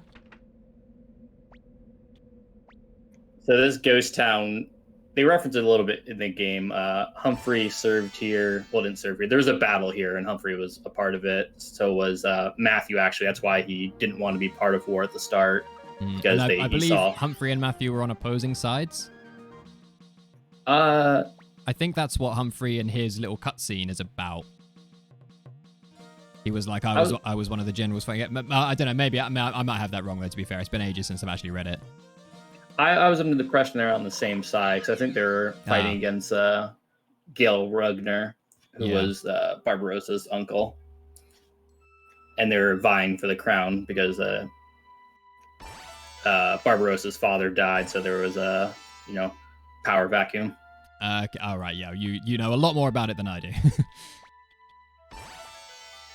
But Humphrey has that scene talking with the guy in Dragon's Den. What's his name? Kreutz? Kreutz, yeah. He was on the opposing side. He served for Gale Rugner. Yeah, maybe that's what I'm thinking of. Yeah, because they have to reconcile before, yeah. Morgan, you just talked to, told you that he was blind from birth. But in Suikoden 5, it elaborates a little bit more exactly how he lost his sight. Oh, does it? I don't remember. I mean, I've played Suikoden 5 quite a bit, but I don't remember that. Yeah.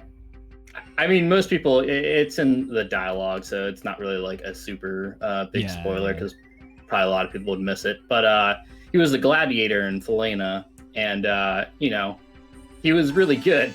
So the nobles didn't like that. So they're like, how about you try doing it with no eyes? And he was still pretty good.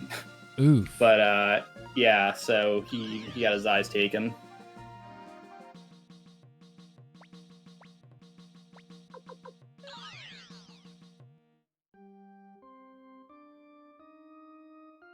Do a fun little thing on the stairs here. Ah! Make it stop. Oh, yeah. Enjoy a little bit of that.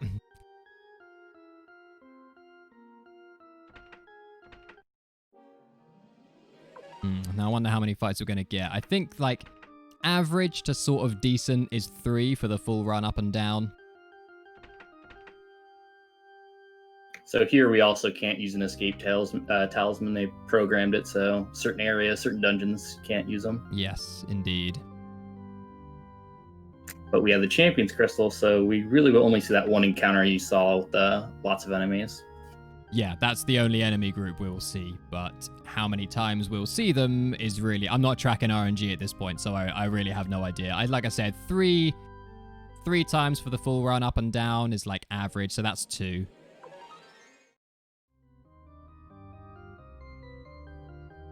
And the reason we're even in here at all is this guy. He's a vampire hunter, I believe. or he's just got a vendetta against Necklord or something. He's after Uber. Oh yeah, that's it. Yeah. And Uber was last seen working with the vampire, so That's it. Yeah, my Suikoden lore is a little bit rusty. Done too much like digging into the game's RNG. It's lost all this game anyway. I've just like, I don't know. I barely see characters with a story anymore. I just see like pixels. yeah. Oops.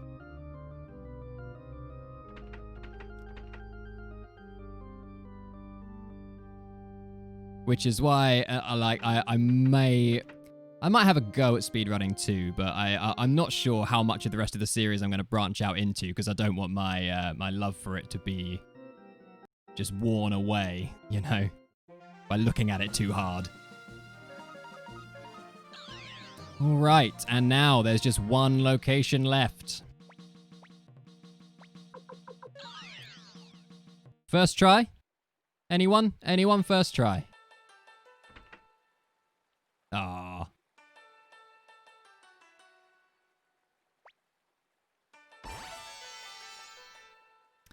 That would have been nuts. Yeah, I was wondering why you went upstairs at first. I thought like, oh, is that like reset? Like, do you not have to leave the town? But I didn't realize we didn't get Lot yet. Yeah, I haven't got a lot yet. The penultimate character. No, nope, not second try. I don't. As far as I know, a first try Clive has never happened on record. Oh, third. He's there. Why did I leave? You hear that, Siglance, for later? Yeah, yeah. Once, twice, 3 times. And now, final selling of the garbage in my inventory. Oh god, is that it? 135k. That's not a lot. Eesh.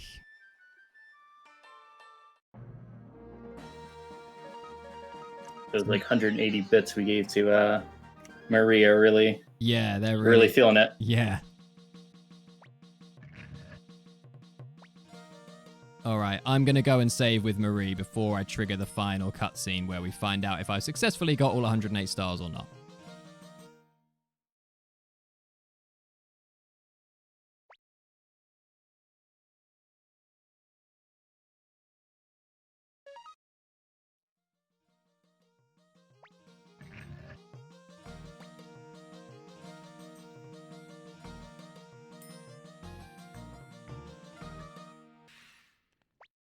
All right.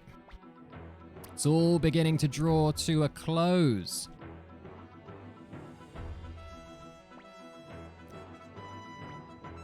We are gathered here today to march. Wait, what's happening?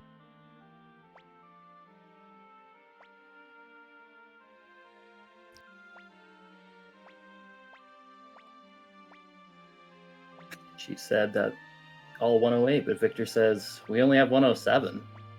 Yeah, there's one missing. Gremio. Notice no one cares about Ted. No one mentions but Ted as well. Or Odessa. Like, can you just bring back a few more? Or Odessa, yeah. I guess they were not destined by fate to be stars of destiny or whatever, you know. That seems like the sort of thing Leknat would come out with. We got Gremio back! Huzzah! Here we can un-F now. Yeah, we can un-F. You can all have your Fs back. G.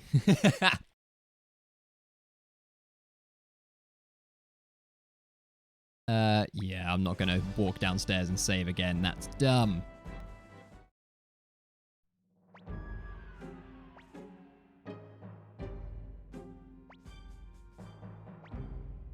So there's all these monsters that are still part of the Imperial Army. There are quite a lot of them because Wendy's part of the Gate Rune allows monsters to be brought into this world initially, so she can summon them.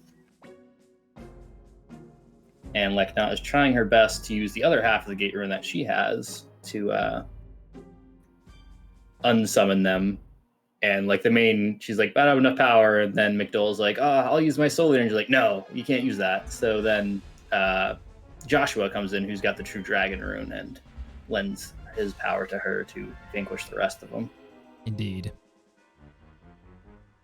So now we're just left with the normies, the normal soldiers, which there's still a lot more than us. Yeah, we're still outnumbered.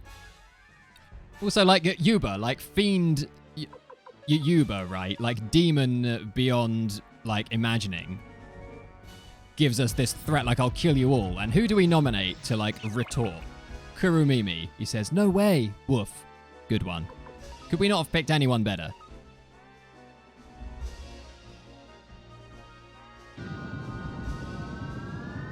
So this war fight, as all the others, resets the RNG, so pretty reliably. I'm pretty sure I've seen enough. This should be bow attack, yeah. So we know how the rest of the game's gonna go. Mostly, there are some we can get some encounters in Gregminster Palace that are not our friend. We know how most of Gregminster Palace is going to go. Towards the end, we can get some encounters that could slow things down. Now that we got the was it Arliss region, whatever region Gregminster is available to us, you can actually do a few little bits of dialogue. If you bring Clive to Rockland, you can inspect a grave regarding a woman, and then you can also bring Kryn and Meg to Lenin Camp. Meg's parents live there, so you have a little chat with them, and then Kryn has somebody to talk to in the inn. Awesome. I knew the Clive, Cleo, Stallion, and Crowley.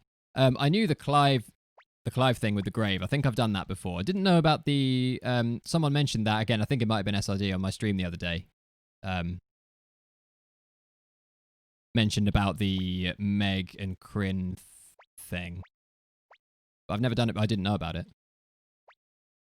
They're very minor. I'd say Clive gives you the most substance. Another person we bribed to death. Yeah, his role is very seen throughout most of the games too. Like in the previous run, Han Cunningham kind of played the same role. Yeah. And we see even less, at least we've encountered Ain Guide in Quaba before seeing him. I feel like, is that the first time we even see Han? When we duel him at the end? There's a lot of mention of him with all the backstories with Genkaku and everything. I might be not remembering correctly, but I thought there was like, you don't like hear him talk, but I think he's like in a war tent with Jowie, like when they're doing one of their little strategy sessions. Right. Oh, but I could be wrong. My money is a little bit oof. I've only got 6 storms as well. I'm gonna have to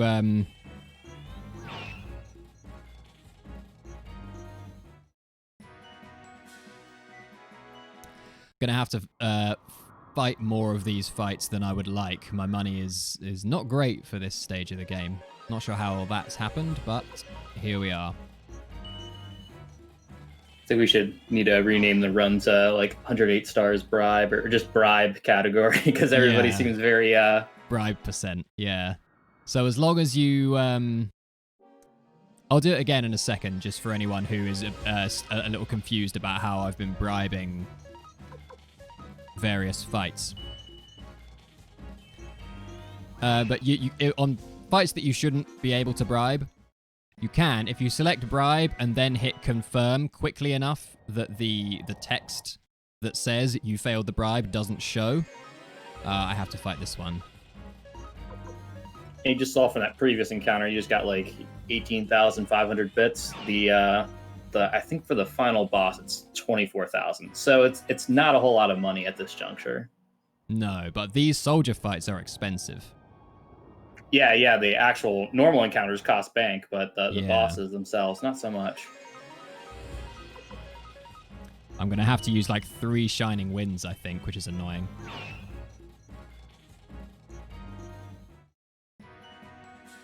feel like that's like a Gundam phrase or something. So now this. There. So see how the text didn't show up?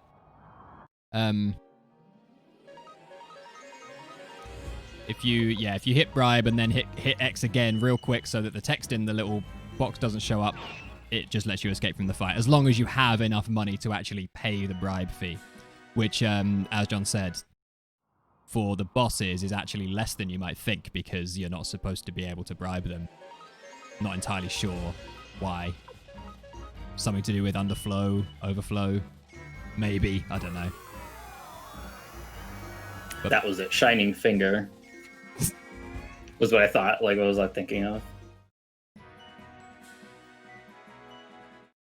All right, how we doing? 92. No. All right, so I think I can bribe the last one.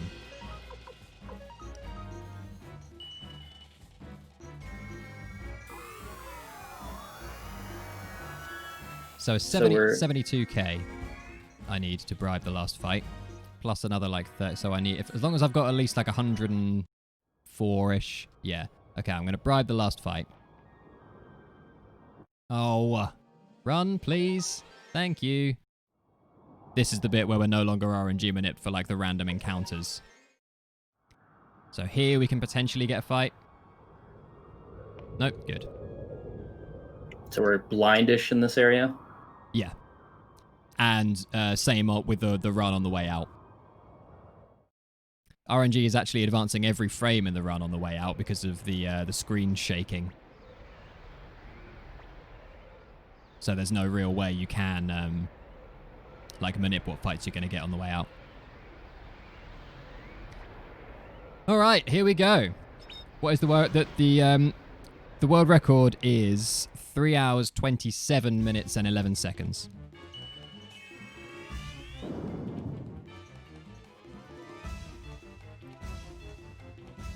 Here we go. Boop.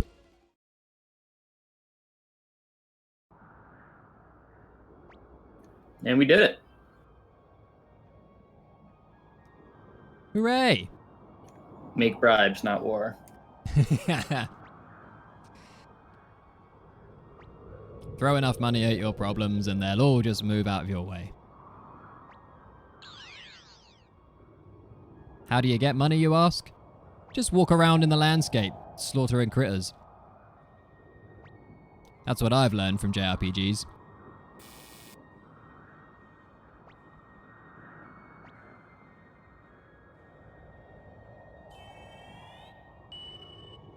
So yeah, we just fought against Barbarossa, who has the true Sovereign Rune.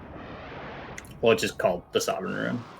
But he turned himself into a giant golden hydra, and now Wendy's coming to attack us, but our soul eater still has the soul of Gremio somehow in it.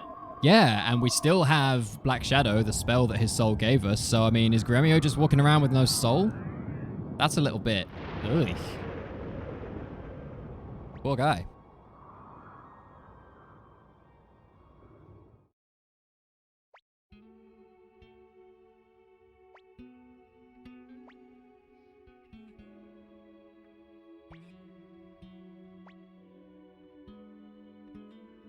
Gremio confirmed soulless. He's just cake.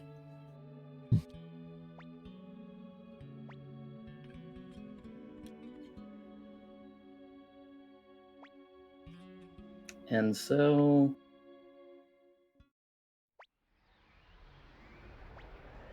you actually don't see Wendy too many times in this game. No, not really. I mean, and she's the kind of the like villain that's kind of orchestrated everything, really. She's the reason that the generals became corrupt. She influenced them with her rune.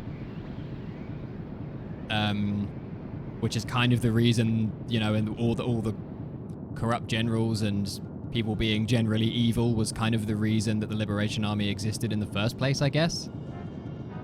So she's really like the arch villain behind everything. Okay, we got past that first little walk without any fights. if you had made the mistake of killing Kwanda, I know she would appear and have that sort of scene. So it's kind of nice sometimes to do the bad route, just to see these things that you might not normally see. Yeah. And interestingly, so I did a TAS of this game, which is available to watch on YouTube if anyone wants to. I did a TAS, any percent of this game completes in like 2.5 hours. And in that TAS, any percent, I recruited Kwanda because when I select to kill Kwanda, the Windy turning up and doing her evil monologue scene actually makes it take more time to kill him. It's quicker to choose the second option and recruit him than it is to kill him because Windy turns up and does that scene. So he was like he was basically the only optional character that I recruited in that task. So now, of course, since we the two villains departed, the castle, of course, has to be like shaking, about to explode. Yeah. So I think, did you run out of a crumbling building in the? Do you run out of a crumbling building in 2? Does the building fall down? I believe so. I think you do in 3. There's the site, the ritual site, that like crumbles in on. Well, I shouldn't spoil it, but you know that you run out of at the end, I think. Yeah. I was gonna say, like, the only one I'm wondering now is if 5 does. Yeah, isn't that on up a mountain in the end with the one of the few other snowy places in the Suikoverse. All right, and we're about to hit the timer on Lucan's dialogue here. There's the runner's name, everyone. There it is. Oh, thank you very much. There it is. So, GG, but also F's in chat for Matthew. Yeah, F's in the chat for Matthew. He very much carried us through this war, I feel. Don't think we would have had a whole lot of success without him. Oh, I didn't screw anything up and have to reset. Missed world record by 11 minutes, but that's fine. I'm going to keep trying to... There's definitely still some time saved to be had on the world record. So I'm going to keep on pushing to take that time lower. If anyone's interested in watching that, I'm Tom with 2M's88 on Twitch. If anyone wants to drop me a follow, I'd be pathetically grateful. I'm going to be running this game for a little while, and coming up after this is none other than Mr. 01337. With, I believe, an any percent New Game Plus of Suikoden 4. And we have approximately 13 minutes before that. Thank you, Galaplex. Approximately 13 minutes before that is due to start, I believe. So let's read about what the Stars of Destiny did at the end of this story. Flick and Victor both disappeared since they were stalled for us while we fled. Yeah. That's cool. I kind of brushed over that, but I really like the animation of Flick getting hit with the arrow on the way out of the castle. It's very cool the way he just like runs out in front of you and just takes an arrow. It's a nice little I feel like that sprite was like specifically made for that bit. Maybe it's just his regular injury sprite, I don't know. But it's a cool little bit of animation anyway.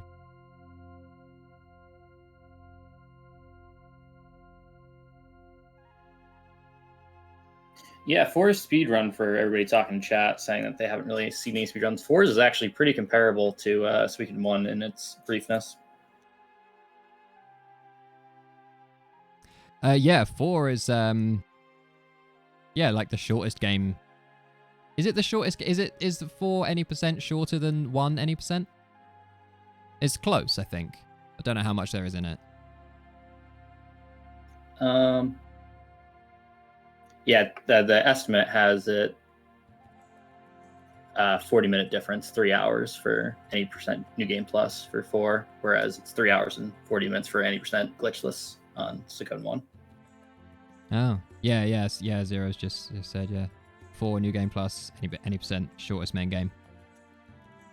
which glitchness or glitchless means no bribes. So when you see that run later, you won't be bribing. Yes, indeed. So we have, that's Seglance running that, right? Seglance is running Suikoden 1 this game. I believe the only other Suikoden 1 run in this marathon, and it's going to be any percent glitchless. So fighting all the fights that I just bribed. And that'll be on Sunday.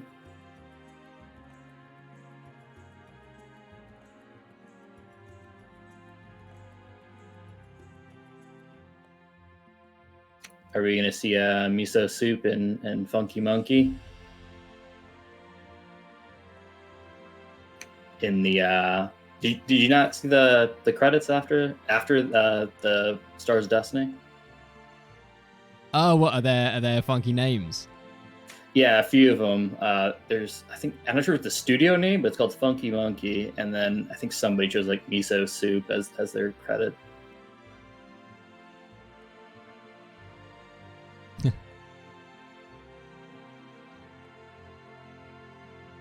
But yeah, what I always found kind of interesting, especially from 1 and 2, is that you could data transfer your save file from 1 into 2 and get a little bit of a bonus. From 2 to 3, you get like a few extra things, like I think a play. And then 4, you can transfer into tactics, nothing into 5. You can actually import S2 data into the Suiko guidance as well, although those are fan translations.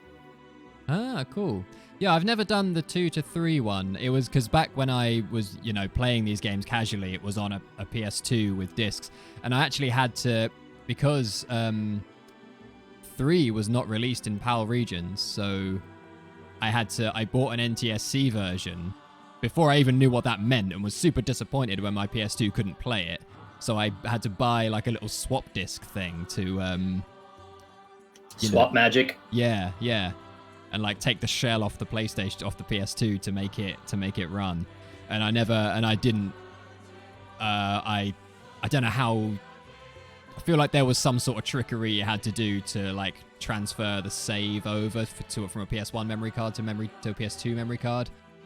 I can't remember, but I never bothered with it. So I've never seen what you get in 3 from transferring data from 2. Yeah, it's just like how they're saying in chat. There's like a play. Some of the name conventions, like for your castle in like 2, they reference that in a few books and stuff, but nothing too major. Cool. I'd say my favorite transfers are 1 into 2 for the obvious reasons, and then also 4 into tactics. As me and Zero were discussing, you kind of get like a broken character. A broken character? He's pretty OP. Oh, right. Nice. But yeah, here someplace you'll see Funky Monkey. I'm not sure where. What's your favorite? Oh, is this going to be a bit spoilerific? Actually, I was going to ask what's your favorite like 108 star reward, but I wonder if we shouldn't talk about that if people might want to see it in the runs. Oh, so like perfect ending or wherever they call it, best ending. Yeah. 108 star ending. Yeah. I mean, you could probably just say the name of the game without actually saying what happens. There, Miso Soup. Oh, on your stream overlay. It was probably like 4 seconds ago from you, before designer. But I think Funky Monkey's still coming up. But, For me, I think it's 3. I know that's opinions quite divided on 3. Not everyone bothers with it, but I really like it. I'm a sucker for a fully fleshed out character arc. Yeah, I think I'm between 2 games. I think I'm between 3 and like right now it's 2, 3, and 5 that I think would go through my head, because like 4 and 1, there's just not too much added stuff. Where it doesn't feel like it's really overall changing the ending. Yeah, I feel like 2, 3, and 5 are kind of a head and shoulders above 1 and 4 in most ways. I feel like they're 1 and 4 are a little bit, I don't know, just lacking. 2, 3, and 5 for me are the best games. I could never quite decide on the order. The order in which, the order that I would rank them. Happy.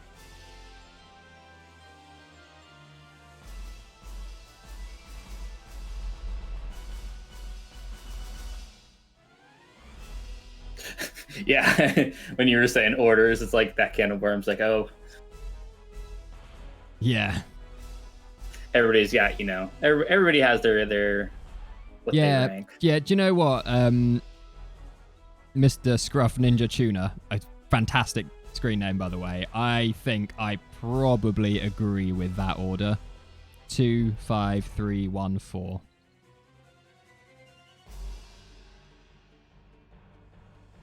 I just played 1 the most, honestly. I hadn't played 2 for a while just because it was a little bit hard to find in video game stores here, and like Amazon, eBay weren't really a thing back then.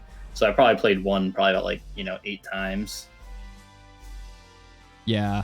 Obviously I've played 1 the most for sure, but I haven't actually played. I've played 3 more recently than any of the others. Only because I didn't play, because that one wasn't released in my country, I didn't play that one very much growing up. So I've played that as an adult more, but 2, 4, and 5, I really haven't played. Monkey Funky. Oh, I missed it again.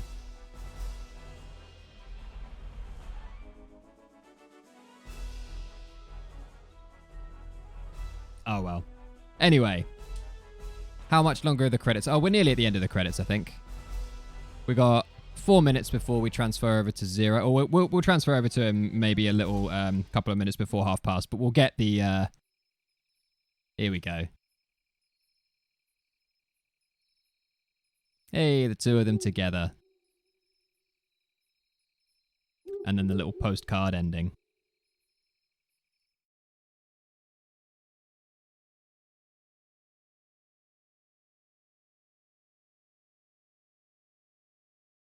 Oh, that's nice, isn't it? Ain't that bloody lovely, eh?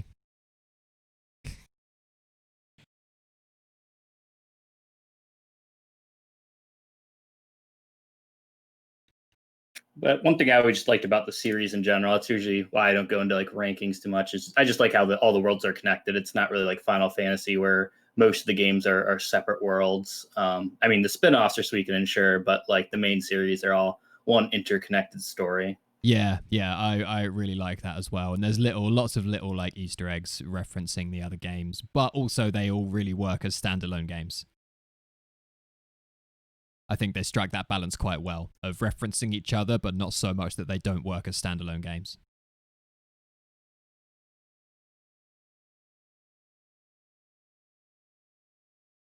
Yeah, I do agree with that comment in chat, Equip Basic Sword.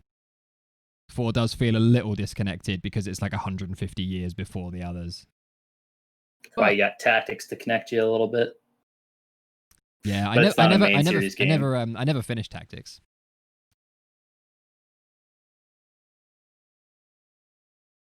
Okay. Well, let me see. Is Zero... How's Zero doing? Tom, finish Tactics. Okay. I've had the instruction from Chrono. I must finish Tactics. Maybe I'll do it on stream. Maybe I'll do a Let's Play Suikoden Tactics. I need to play Tearcrease as well. I've never even played Tearcrease. I don't even know what that is. I mean, I know what it is, but I don't know what it looks like or anything.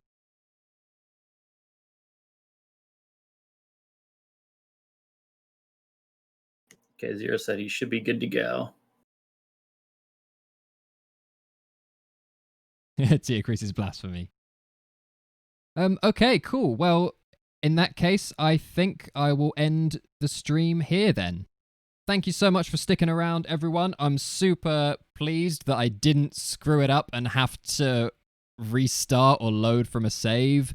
That might have, and everything went pretty well. That might have actually been a competitive run. Don't know if it would have been world record, but if I wasn't making safety saves all the time and taking it generally a little bit easy because marathon, in terms of execution and RNG and all of that, I think that was actually a pretty decent run that would have been a real good time. But yeah, I'm going to keep trying to push keep trying to push the world record time down because I know there's time to be saved there. So I'm going to keep trying to do it, and then I think I'm going to move on to a different category. So check that out if you like. Cheers, everyone. Stick around for Zero's run of Suikoden 4, and then for the plethora of other Suikoden runs over the weekend. And thank you for joining me for the commentary. Oh, no problem.